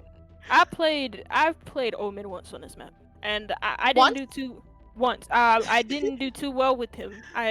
You know what? I used his ultimate ability and I teleported in the back of B, like in Boathouse, because they got the plant down in B. But like I understand it. He has smokes, he has the ability to teleport. He has the 3 abilities that he gets, barring his ultimate being his main like teleport, the big teleport thingy. I can't remember it, but anyways, he has that ability on Ascent where he moves around the map really easily, especially with his ability to like teleport to certain areas where he's pointing those teleports at. Like for his ultimate, you can pick out on the map, like it gives you like the map screen. You can pick out anywhere on the map to teleport, and then if you use not his ultimate but one of his main abilities, which is to teleport like to certain areas that you're looking at, like you don't get the map view but you're looking at something, those can be pretty useful as well. He also has like really good smokes. They buffed Omen up to make him more of a intimidating controller rather than a controller that's right next to Astra or even Viper and then you just don't consider him at all because he's not viable. Yes, most definitely agree. And as you were talking about that, I was like, let's not give Cheese Wedge the attention they are trying to get by hovering Phoenix and Yoru. Yeah, definitely going to lock in that jet pick. And the only difference between what agents these two teams have picked is their Sentinels. We've got the KJ, very, very standard, but not standard for the team starting on attack. So they're already planning for their defensive half with that KJ pick, and I don't think I'm very surprised at all that Obama has chosen to go for Chamber, more of the duelist Sentinel combination. Not a bad pick at all. The KJ more kind of standard and meta as a Sentinel on this map. Yeah, we see the first 2 kills happening on this very first pistol round. Sci-Fi opens it up, but he gets immediately traded out. So, oh well, yeah, no, it's not him that gets traded out. It's actually, yeah, it is him that gets traded out. Oopsies, I wasn't paying attention. But there you go. It is Sakar to die as well as Sci-Fi, the KO, and the Omen for both of their teams. And for TTB, they're gonna look to prep for this A-site push. The first kill on this A-site push happens for PGR, and the second goes into Obama's favor. He does get taken out from range from Ethan, and Hayes is still in the middle of this A site. Now, whether or not PGR knows that is up to their prerogative. Ethan getting a nasty headshot with the ghost. The plant is going to go down, and no monkey in the 1v2 situation. Hayes is kind of lit up. The shock dart comes out where onto this heaven position where no monkey is. Another shock dart. This time it hits him, a nice little angled shock dart to hit his doppelganger. The plant is still, the spike is still down, and the timer is ticking for no monkey as he's still resting on his heaven position. This is so tricky. He knows where Hades is, and all Hades doing is jump peeking, gets that headshot onto Ethan in hell, and 4 HP, does have a little bit of util, but he has the task of trying to stick this spike, and the arrow does not see where Hades is. The 3K belongs to Hades, and I think they're actually able to get out. Yep, I mean, they're going to be able to save that ghost coming into this next round. That was an absolutely beautiful play and exactly what we wanted to see coming out from the duelist. We're going to watch the replay here with the frenzy in hand. Nice little pick from No Monkey onto the player in hell, but it's just not enough. 4 HP and kind of a misplaced dart. Could not stick that, but that is going to give instantly the advantage to TTB. They're going to be able to full or half buy here Spectres and a Bulldog for Sakar, so it's asking a lot for PGR to defend against this. But look at Lafaya. What is that? Ooh. Frost instantly spotted them out, getting that first pick. And the aggressiveness PGR is displaying early on does not benefit them. Cheese Wedge also in an aggressive position, does get some headshots, but not enough for the full kill. Suddenly, we're down to a 2v5. Obstacle removed. Yep, okay, there you go. Zi-Fi's right click looks like it's working correctly. So that's a little bit of a hope we can say for PGR. I think maybe that's a gun picked up. Yep, now Zi-Fi has the Spectre, but still, 2v4 Spike retakes planted. are not a piece of cake. Yeah, the over aggressiveness from PGR just biting them in the ass there. Oops, sorry, biting them in the butt there, and it like you saw them in like really aggressive positions. TTB just not having it, and they could just eliminate those two players, Cheese Wedge and Lafaya in particular, who were in Last very player standing. far up positions. There goes the shock dart kill to get no monkey, and then the swing comes in from that shock dart. Basically explains this whole round. Well, they didn't really have any business clutching that. Attacking sites are very hard on ascent, but also retaking them can be a hell, and it doesn't help when you only have 2 players alive against 4 players who are already on your site. The spike is down. Not only do you have to worry about killing them, but then you also have to worry about getting on a spike. It's just anxiety. You know, I get anxiety That's a just good talking spot. about it. I don't like that at all. I think that we've kind of seen a Sova main come into action, even getting those lineups. And look at that, Cheese Wedge headshotting the kind of other duelist, the other Jet, but instantly traded out by Ethan with the Spectre. And now this is gonna open up B site. The drone gonna come through. No Monkey has to either dodge it or give the information away. We're just at this point waiting for PGR to kind of rotate over all 4 members of TTB at this point in Garage. Paranoia does come out, and the spray down from Obama does not secure anything. Headshots not hitting for Monkey either. And another 2v4 retake. Maybe this time will be a little bit better for PGR. I don't know though.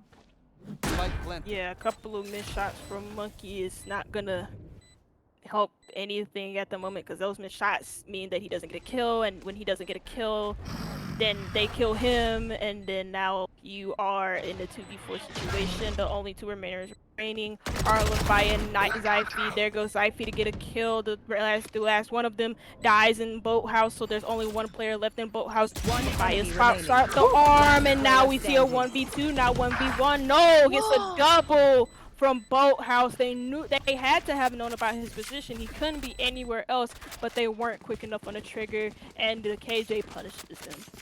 That is the beauty of the KJ on a post plant. You've got a lot to play for. Information with the turret and a little bit of damage, and then your swarm grenades on top of the spike, making even a 1v1 really difficult for the defenders to retake. So winning the bonus, I'm kind of getting flashbacks to Breeze, where this was the position that PGR was actually in, but now they are seeing the other end of the blade, and knowing them, they are not happy to be on Frenzies and Sheriffs in this 4th round of the half. I mean, look at the bank account from TTB. They are going to be A-okay for 1 or maybe 2 more losses.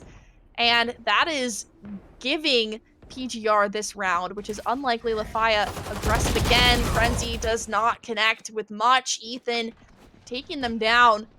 And is that enough to open up A site? We see the instant rotate from PGR now going to come over. But the rifles are certainly intimidating for PGR. Yeah, looks like PGR are planning for the retake here as the spike does go down. Cheese Wedge does find an equalizer onto the scoreboard, but there's so many kills. Ethan, the sub for today, coming up clutch. He's filling in that role that Makasi was supposed to play in, but he does finally get taken down by Cheese Wedge. Now we see a 1v3. Theoretically, now it's confirmed to be a 1v3. Cheese Wedge on Heaven. Cloud smokes go out, but there's a player in Hell. Does he know about it? He has to hear him. He looks at the last second, and Sakar is quicker on the trigger than Cheese Wedge is. Are able to bring those 3 guns into this round, but this is really where PGR has to break the cycle, break the momentum that we're instantly seeing from TTB. They are going to be on a buy round, and I always say during these pauses, this pause has been called by PGR. I love when they call it right before a buy round, because that is actually when you have the chance to change the game. I mean, calling it during a full save, there's not a lot you can really do, and most of that conversation should be surrounding the buy. And so this is going to be their buy. They've got just kind of the Blade Storm available. They have enough to purchase full shields and full rifles, but their goal should be to win this at all costs. They want to invest everything they have into breaking that momentum. It's not going to break the bank at all for TTB, but at least they can stop the roll from happening.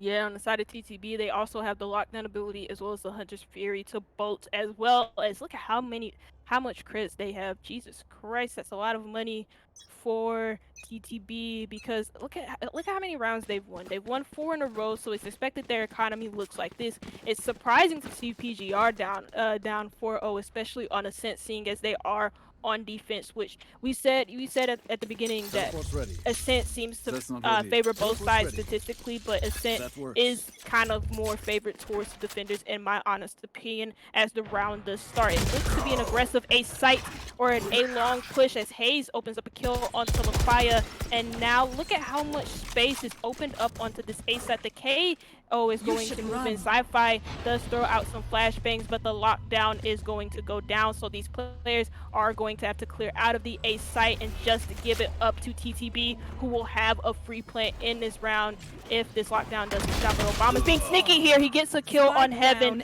but he gets immediately shut down by Sakar. This lockdown is just doing its work. The Odin from No Monkey desperately shooting down into hell as the spike is going to go down.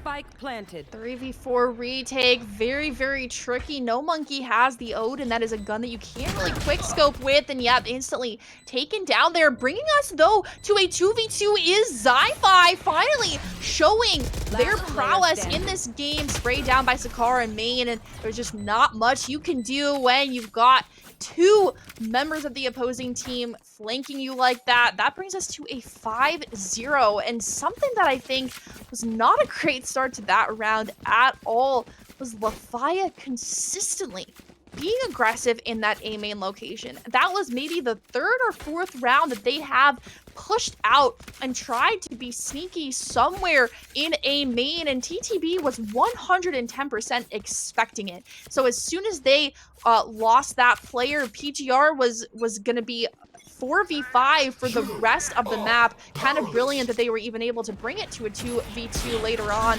but still not a good look for PGR. This full push onto B going to be hard to stop. Already on site and no kills yet, but there you go. 2 kills on site, 1 for Ethan and 1 for Hades. This retake is not going to be looking good, but there's not much to save. Sci-Fi actually taking down Hades. That's a big pick. And what? 1B? Oh no, not like this, TTB. They surrender a 5v3 lead. Obama getting a double, whereas one of his teammates did get a single kill. Here comes the swing from Ethan, taking that initiative to push the player in the mid area. The teleport does come out, but to no avail as Sakar dies. Now they get to defuse the spike, and that, and as in simple terms and simple words, as nice as I can put it, was a throw from TTB and a 50 round from PGR. How did they clutch that? I really think there's something to say for the tour de force that Obama did choose to invest. That is a really risky investment for maybe one of the most powerful ultimates in the game, and just throw it in there when you're already down to a 3v5 retake. Kind of crazy, but it did end up working out. Unfortunately, some of the members of TTB in wonky positions, not able to actually hold down that site like they should have been. And yeah, so I'm gonna have to agree with you. That was not a well-played round at all from TTB. So we'll see here if they can bring it back. Obama already spotted out in mid, and more of a default again from TTB. So many of these rounds, they just kind of full pushed one site, but they're taking their time in mid. Hades waiting for a peek, ready with the Blade Storm to secure those headshots. Here we've seen him hit insane shots with this Blade Storm. He might find Obama as he doesn't move. There goes the first kill for Obama as Ethan tries to move in onto mid, right under Hades' toes, and right under Hades' toes does he die, but not to Hades. To the player in mid, that was Obama. He could potentially get himself a kill here, but the Dark Cloud is covering his vision, so he doesn't have a concrete shot. Hades sends some Blade Storms. Here comes a Cloud Storm. The push from Sakar being a little bit too premature as No Monkey claims him. Null is there to find the trade, but at the moment, a 4v3 man advantage for PGR as TTB, they look to take control of this B site, and they do have a player on it. Hades is right in front of Market, and they only have 30 seconds left to go before they have to make a play. There are two players right near this seashore area, right near the defender spawns, and the pings do go out from Hades, but there's a player right behind him. Obama could have a huge positioning here, so does Cheese Wedge as he goes on a long flank. But they don't know about this flank, nor do they know about the angle being held from Obama. And there goes Noah to be taken down. 5 seconds left. Hayes is on the site. He does get the spike down. No, he doesn't. So he doesn't get any credits for his team that round, but it is a round for PGR. 2-5. Though, for TTB, they are still in a really credible lead at the moment. I have to ask there, 1B, what exactly was TTB waiting for? I think they maybe thought there was a player on site that was going to push out, try and gather information, but what PGR did really, really well is they were patient. They just waited. They knew Obama was holding that lane location with the operator, and that initial pick changed the round completely. And again, this is almost nearly what we saw on Breeze, except flipped. So PGR, this is their time to bring this momentum back. Another full buy round from both sides. Obama still with the operator, and he's going to be holding mid. This could be the first pick in mid. Oh, the Hunter's Fury does come out from No Monkey, and it tags a few, secures 1 kill onto Ethan.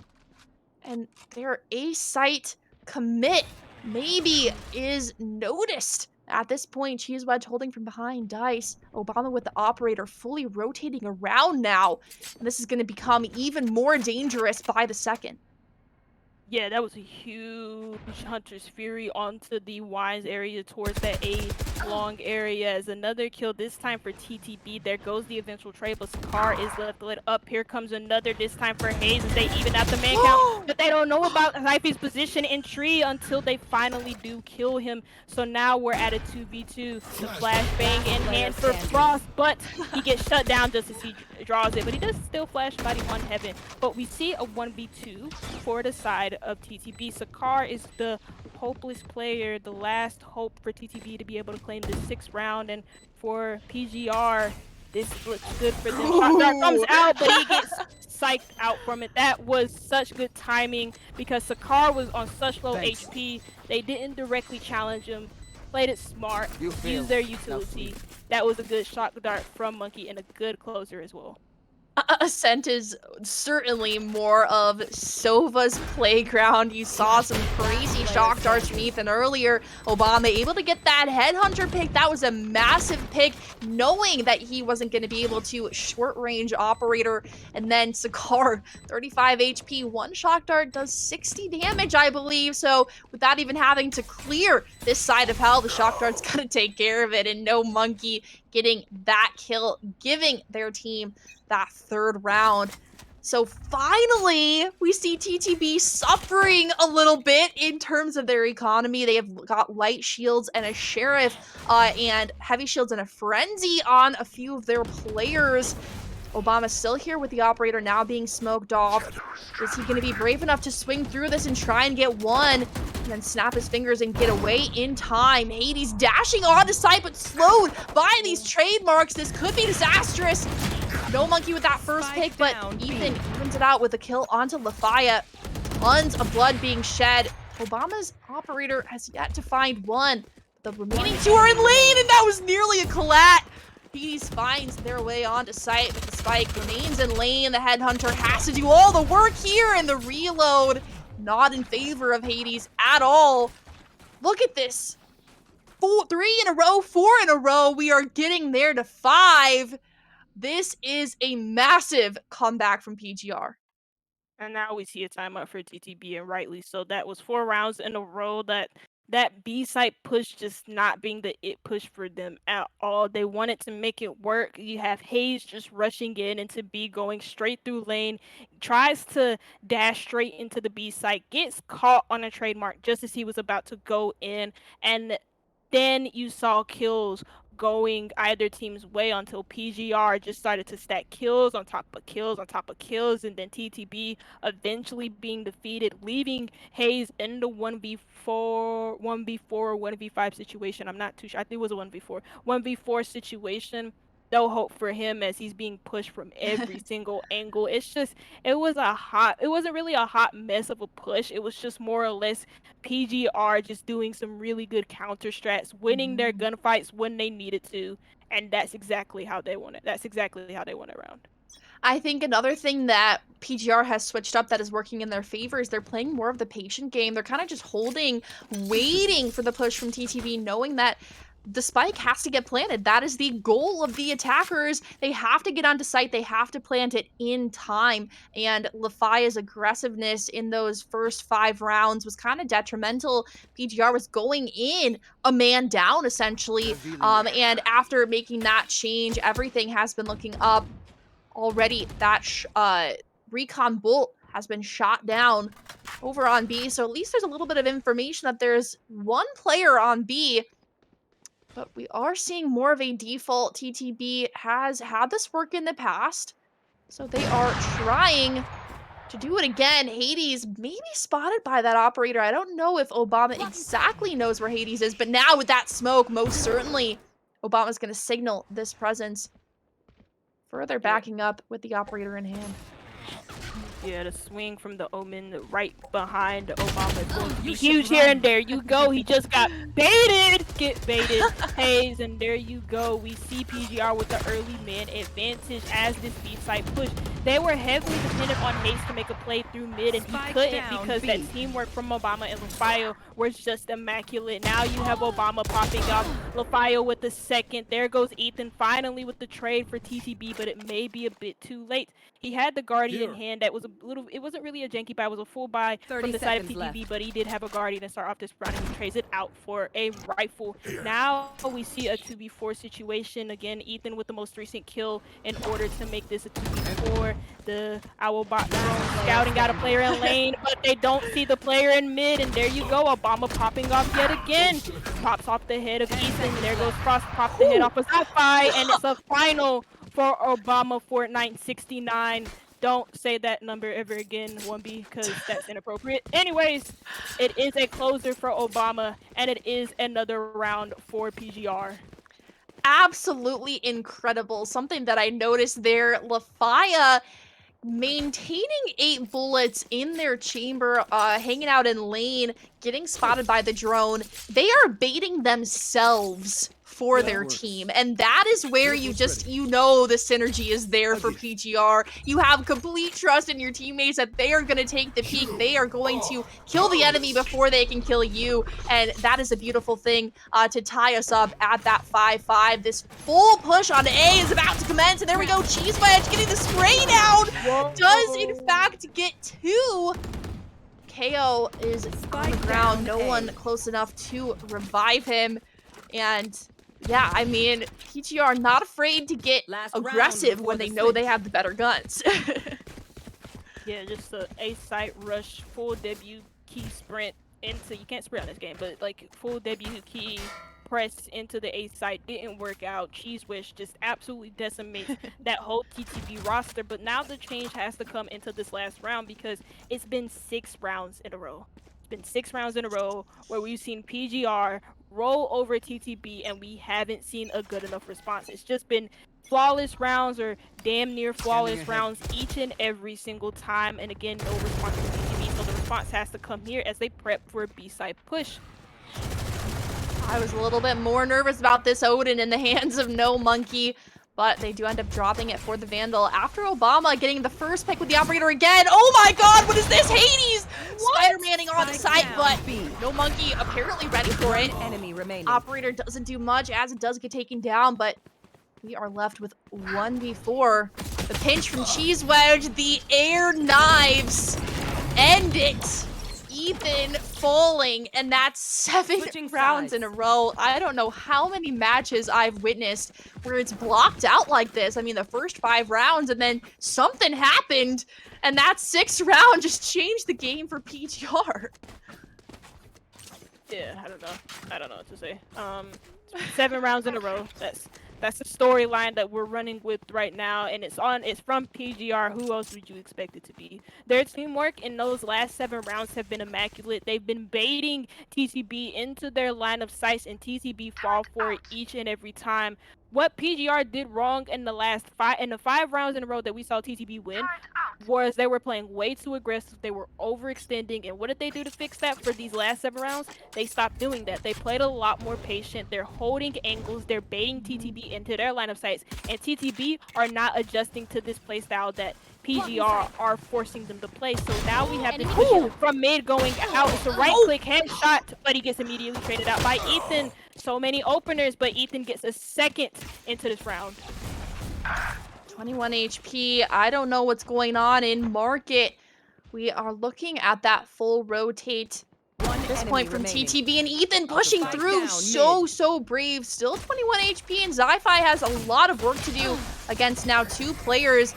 Able to secure 1, but the pinch was too much in mid. Ethan, the right click happening all over the place for him in that round. Very, very beautiful usage of the classic, and this is kind of what I was talking about on Breeze. As soon as you have that 7-5 half, it doesn't really mean much when the team with 5 wins the pistol and are more than likely going to win this next round. That's going to give us a tied game, and if anything, I think we might be seeing the same thing again. Basically one round after another, going back and forth and bringing us to a close 13-11 again, or maybe even overtime this time. Yeah, it's scary to think about what direction this game could go into, whether if we will get a 3rd map or not. TTB, while PGR had most of the momentum for the last few rounds that they won 7 in a row, right? TTB are very much in this, and you don't look at those 7 rounds and count them out. TTB, Frost, Sakar, oh my god, they're just rolling over this PGR side as they try and make an A side push. They were originally pushing through trees, and they were going to split that push from trees into a long, but it got decimated from players in gardens. Here comes Hayes with another kill with the Marshall, and he doesn't get the second. It is Sakar from heaven, and again, like I said, they wanted to split their push from trees, from long into a site, but the hold from Garden from TTB was just too immense. It was too much for them to deal with, and that's exactly why you saw Hayes, you saw Ethan, and Sakar light up that scoreboard. Yeah, and I think in some of these previous third, round of the halves, we have seen the bonusers win, but PGR has to stop this momentum. We saw what happened last time. TTB got 2 rounds in a row. They made that 2 into 5. So PGR on their full buy, just a Guardian. Otherwise, it is going to be full rifles. They have to make this work. They have to do something. And seems like they are going mid to try and make that work. There's a player behind the smoke. I don't know if Cheese Wedge knows this. This is the exact play that they had. The turret spotting him out, and Ethan connecting with the Spectre, opening the picks onto Cheese Wedge. We do have even numbers now after Obama with the Guardian pick onto Frost, and maybe that is going to signal something for PGR to rotate into. Obama making everything work with this Guardian. I hate the Guardian, but wow, look at this aim. And now Ethan actually being naded out down to 35 HP. This is a scary situation. Players on both sides. He's just going to be forced to hunker down in market as Zi-Fi maintains the pressure, fully pushing onto site. But where's the spike going, 1B? Seconds left. It's going to A trees, and it looks to be an A site push, but look at this view from Guardians that Sakar has. He pushes off from it, so now look at the amount of space that PGR are afforded into the A site. Not Obama, sorry, they both have, it's weird. I looked at Obama and I saw Sakar, but Sakar is on heaven as the spike is planted behind generators. I heard the KJ scream, and Zi-Fi is there to confirm that kill. That was a terrifying scream. I don't know what the hell that was, but the spike is planted as the time ticks down against TTB. Sova is in a very bad position with his HP, and now he's going to be left worse for wear as his teammate, the only full HP player that was alive, is taken down. He does get a kill for his troubles, but Ethan does get taken out by his doppelganger, and it is an 8-7 scoreline for PGR as they retake their lead. PGR's goal there was to bring as many rifles into this next round as possible, and bringing 3 over is definitely looking good for them. I believe they're going to be able to at least put some sort of gun on the 2 players who unfortunately fell in that previous round. But that also means as TTB has full rifles here, full rifles and full shields. So this is our basic first full buy for these 2 teams. This is where we really get to see what they're made of, really get to see their style on the respective halves. And mid seems like a very important location for PGR to take control of early on. Time and time again, Cheese Wedge has pushed up here, has actually gotten spotted by this alarm bot a few times, kind of expecting it there, and instantly droned out by Ethan, smoking it off. And then backing up. This is a play we haven't seen before where they almost just baited out utility in that location, and now they are aggressing onto Tree. The rotate already coming out from TTB. Zi-Fi with the first pick onto Ethan. That is absolutely huge. Hades cannot connect with Moore, and Sakar too aggressive without any teammates around. Also getting picked off. Hades with that pick, though, that's really, really good. Opening up sight, maybe this 2v3 is possible. Look at that HP. Wow. That's kind of funny. He killed him and then he up drifts. He does put out the cloud smokes too, in order to cloud the vision onto the spike as they defuse. Here goes Obama now making it a 1v1 as Hayes kills from earlier put them in the lead. Now we're in a 1v1 situation. Does react on time to Obama's swing, and Obama isn't quick enough to react to his swing, and it is Hayes to close out that round, also getting the spike defused as well. So I mean, for PGR, the positive from that round is that they did get the spike down. They had that A site control for a little bit. They got the spike down, so that means they get crits going into their bank accounts. For TTB though, they win that round, so they get more crits from it, and also they defuse the spike, so they also get crits from that. So when we're looking at economy, it's still in PGR's favor, but TTB, they get a few crits this round just so they can full buy. Doesn't look like they're gonna buy full guns though, because Noel is on a classic. Yeah, both teams kind of having to force up here. We do see 3 rifles in the side of PGR, 2 to 4s available for Obama, but Cheese Wedge 1 away from the Blade Storm. So I think we're gonna see a contest for the orb. Yes, Cheese Wedge hopping up there, trying to get it. No Monkey getting a pick onto Ethan. I don't even know if that's what they were really going for. I know they wanted the orb for sure. Drone gonna spot out, and Frost taking down Zi-Fi. It's not over though, because that KO ultimate had been pulled. Frost with the Bulldog Dream composition, and now Spike having been planted by LaFi, this is going to be a post-plant attempt from PGR. Yeah, now we're in the 3v3 situation. Plant has gone down a couple of missed shots from LaFi as he isn't able to adjust his crosshairs accordingly. And Obama turns around and he's looking at his teammate. He looks at him as if he's his teammate, doesn't shoot him, and this is why we're in a predicament that we're in. It is now a 9-8. As we get the defusal to happen, half for Sakar, half for Frost, both coordinating with one another to defuse this spike, because it's an absolute masterclass of a retake. It was kind of expensive for both sides though. I mean, you saw the KO ult being popped from both Frost and Zi-Fi, but additionally Blade Storm, and we did see tour de force from Obama on the side of PGR. That's 3 ultimates for a loss. And now coming in here, they're going to be on a full save. Sheriffs and light shields not looking good at all. That's 2 defuse rounds in a row for TTB's defense. And they're looking a-okay in terms of their economy. Still have 3 ultimates on board.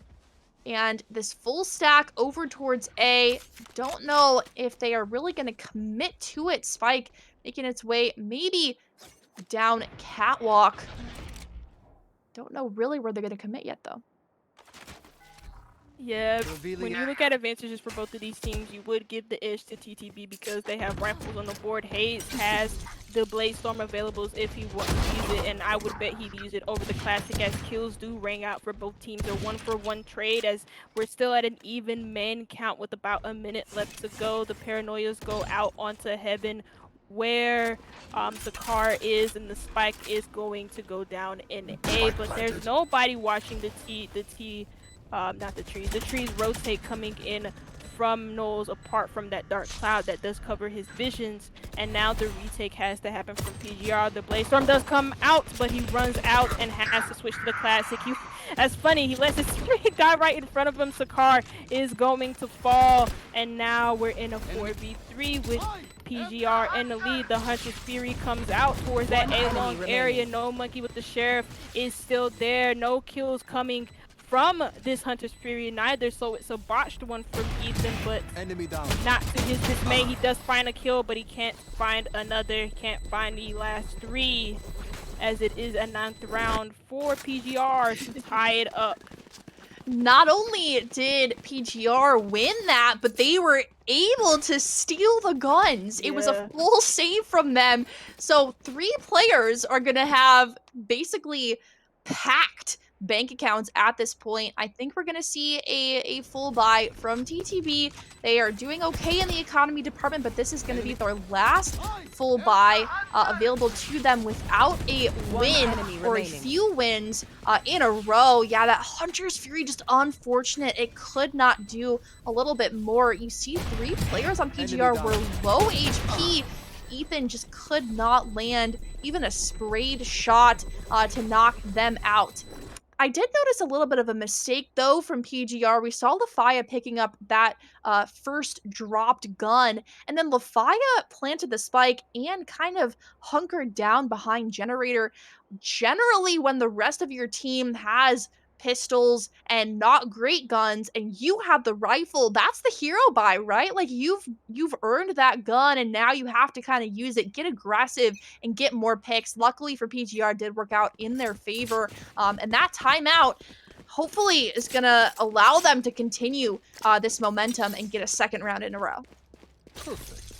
Yeah, at the moment the economy is most definitely in PGR's hands. Is TTB, they looked really good at the beginning with their economy and also their momentum, but it has most definitely been flip-flopping. It's just that this round is not flip-flopped for the economy. Both of these, it's just a different storyline. It's a hide and Jekyll at the moment when it comes to comparing both of these teams' economy. But what is not hide and Jekyll is going to be the openers of this round. Zyphi and No Monkey open up this round onto the A site, and look at how much space they have into the A site. Zyphi gets a 2nd. It's the 3rd for PGR on the round, as we see an early 2v5 in hand. Now a 1v5, 1v4. Hayes is going to get a kill, but he's gonna it's just gonna be clutching at straws for him. He does find another, but again, it's just desperation. These are just stat pads at the moment because it doesn't look like he's going to be able to win this round if PGR played this correctly. Obama's just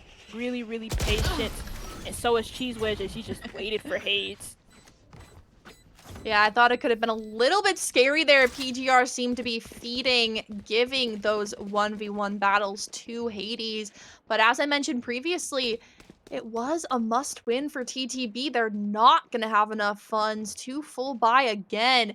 And especially since that round was nearly flawless to PGR, they seem to be doing something right. They're going to be on those rifles, likely securing their 11th round here. But we've seen a few thrifties from PGR. Maybe it's TTB's turn to whip one out for themselves. Yeah, their economy looks hot at the moment. It's heated. They got cash on top of cash on top of cash, and they're raining down in their money too. But ooh, Hayes with a nice opener with the Marshall. As TTB, they saw PGR get a 3-3 round in like 2 rounds before this one, and now they're looking to get a pistol round themselves. Kano just helplessly trying to escape One the enemy Hunter's remaining. Fury. Obama, Sci-Fi. It looked to be a good round for TTB at the start, but PGR turned it on its head. Now for us in the 1v3 situation, the spike goes down. Though Sci-Fi is low on HP, two of his other teammates are not. He does get that kill with the Marshall. That's onto the low health of Sci-Fi. No Monkey's able to close out that round. And now we see an 11th round on the board. And just as you mentioned, look at the economy. I mean, TTB are going to be able to afford a full buy this round and also full shields as we await Frost to buy his rifle and shields. He does buy it. And for PGR, they can buy whatever they want. you know there's a song, I can't remember, it's from T.I. You can have whatever you like. That's exactly what's going on for PGR at the moment. They look absolutely amazing for their econ. Both of these things look great on a stint, but for their economy, they look absolutely amazing. Their money don't jingle jingle, it does fold. And there we go. Some blood happening in mid. That is where the spike is looking to be brought by Cheese Wedge. Lots of space being gathered in kind of all areas. Suddenly that that space is now being taken up in mid, but this is a bad read by PGR. Two members of TTB are ready to hold this site down. Cheese Wedge aggressing on. Does not have the dash anymore, and we're just waiting for that spike to be planted. Seems like TTB going for another full retake attempt. They are ready in that back site. And Obama, oh, he could have flanked them, but I think he got one and was just like, I'm gonna go rejoin my team on site. Sci-Fi instead getting aggressive, getting that pick onto Sakar. Now we're waiting to see how much more he can do. He's about to get pinched here, and there you go, Null taking down Sci-Fi. Still a 2v3 though, very unlikely that TTB is going to be able to secure this. Oh wow, that swarm grenade got him mutually killing Obama as Null was also taken down. Frost has a lot to do here, needs to stick this time is ticking, and it is too late, even if no monkey fell there, but he ended up getting the kill onto Frost. And we are at match point 1B. Match point. Yeah, that kind of scared me. He most definitely could have gotten no monkey there, but he just Ethan, that is, he could have most definitely got no monkey there had he not run out of ammo at the last second. It's a bit unfortunate for him, but a good round. Again, it's another round for PGR as they look to just stack their economy. But at least the main positive, the positive for TTB isn't their economy, of course, because they have a janky buy at the moment, 2 Guardians, a Spectre, and 2 Bulldogs. But look at how many ultimates they got. They got 4. They got the Blaze-Storm, they got the Lockdown, they got the Null Command, and they got the Teleport, the really popular teleport that Sakar has in his back pocket. I wonder if Sakar is going to maybe save that for next round, maybe when it's more important for like retakes, if he's maybe not on the side and then they get the spike down on one side and he's on the other, etc, etc. I would bet that he saves it for next round, because I feel like it wouldn't be that important with how many other ultimates that TTB have. But I mean, if you are TTB, you want to throw everything you have into this one, should it be your last round. I mean, it's very, very tough to decide what to invest in a match point round, kind of trading what you're going to have available in that next one. But yeah, there we go. Sci-Fi instantly taking down Sakar, up to a great start. Now we've got a 5v4 spike has been planted. Null utilizing the ultimate lockdown, denying entry to anyone attempting to retake this site. But Null does get pushed by No Monkey. What is this aggression? The lockdown has been destroyed. And Obama's going to maintain that push. But Ethan says, nope, you're not coming in through tree. And we are down to a 2v3. Make that a 1v3 retake attempt from Ethan. The shots from the Guardian get 2, but it's not enough. Lafaya from on site winning that 13-9.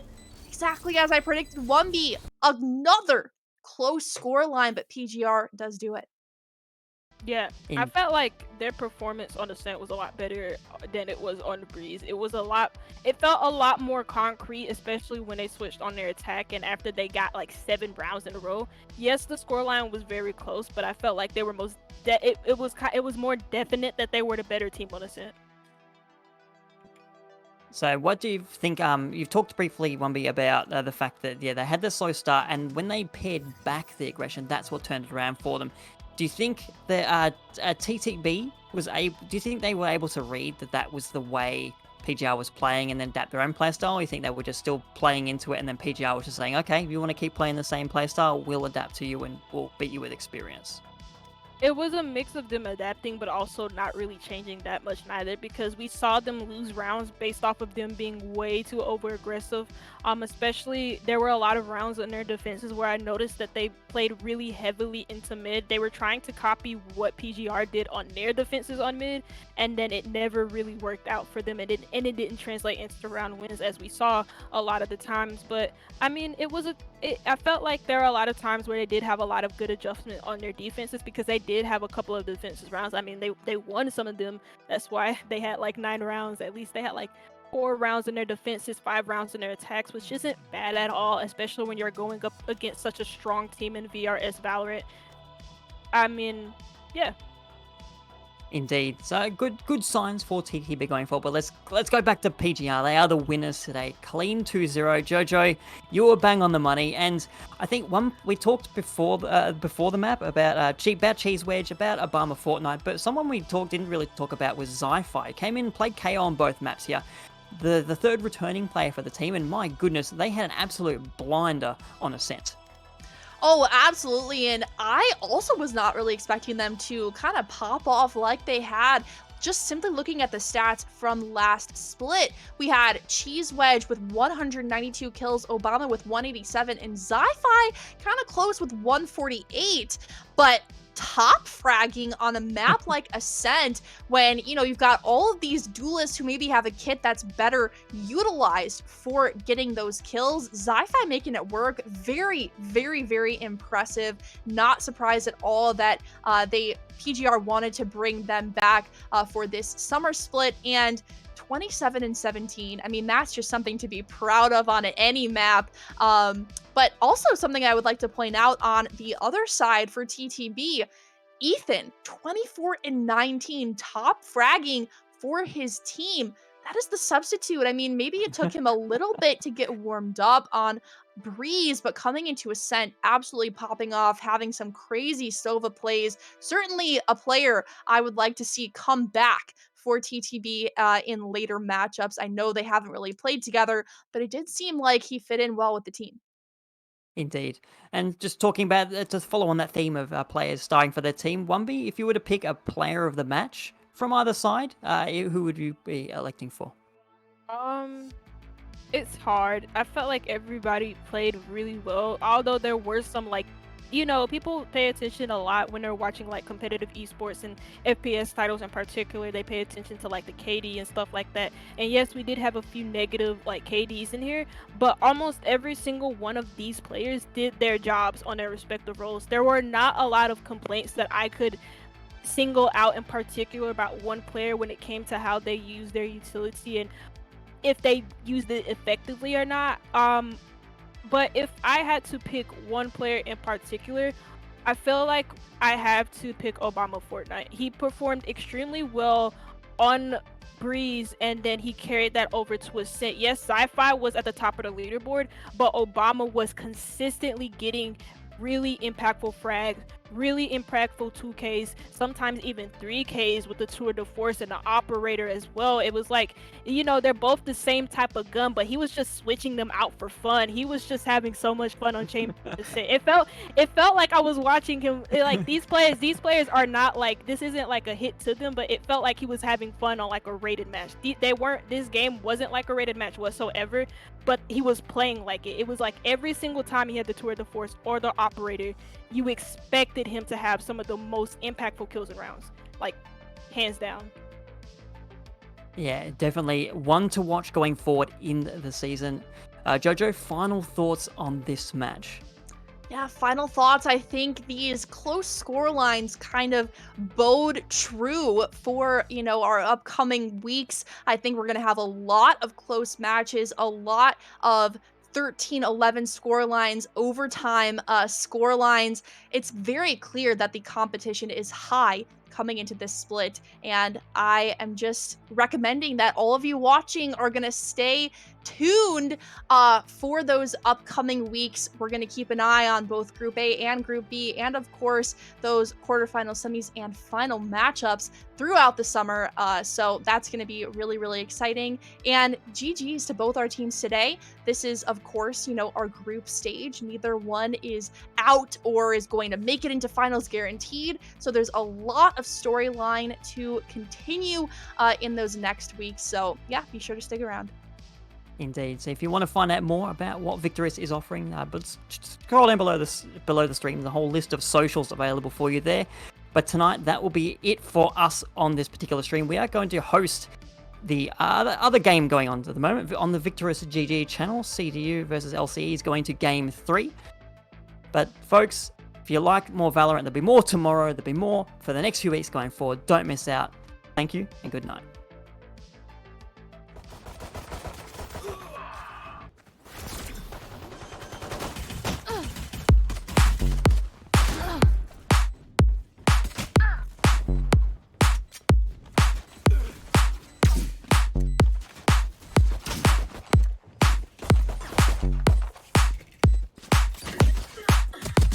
One enemy remaining. Spike planted. One enemy remaining.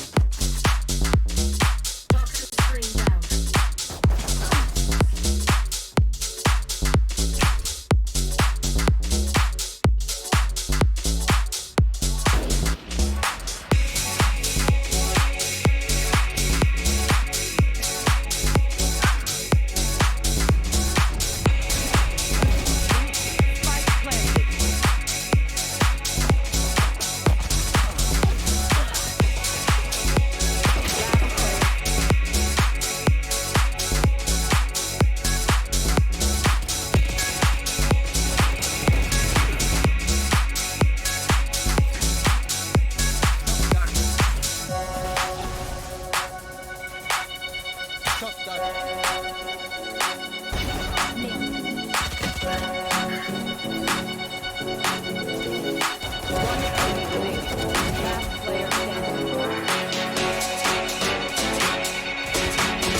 Last player standing.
One enemy remaining.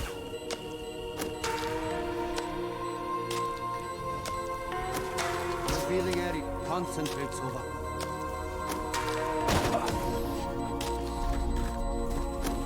Why are you looking at me like you're scared? You said you wanted to get weird. Now you're all mad on the night. I took a bite.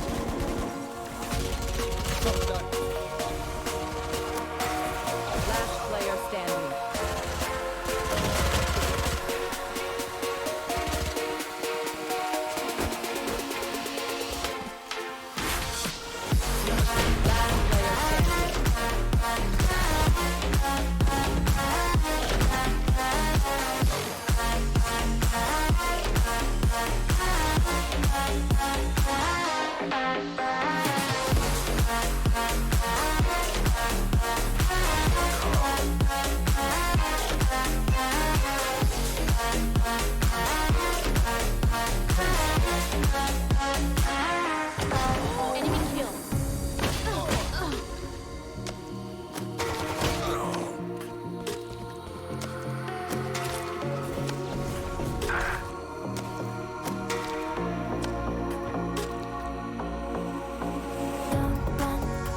One enemy remaining. Spike down mid. I promise I won't take too much. You'll be alright. Turn out the light. Turn out the light.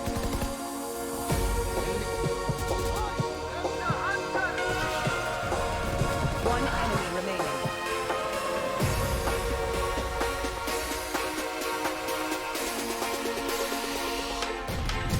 Enemy down.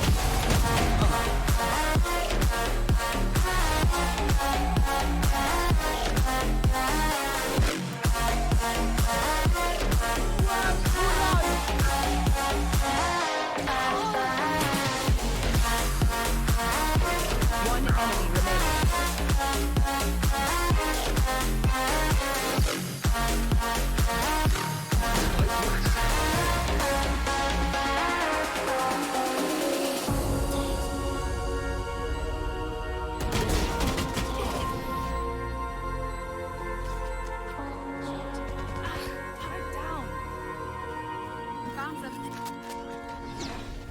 Last player standing.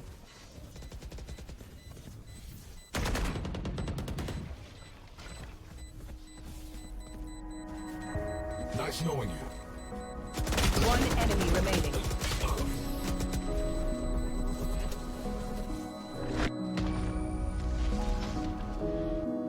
Match point.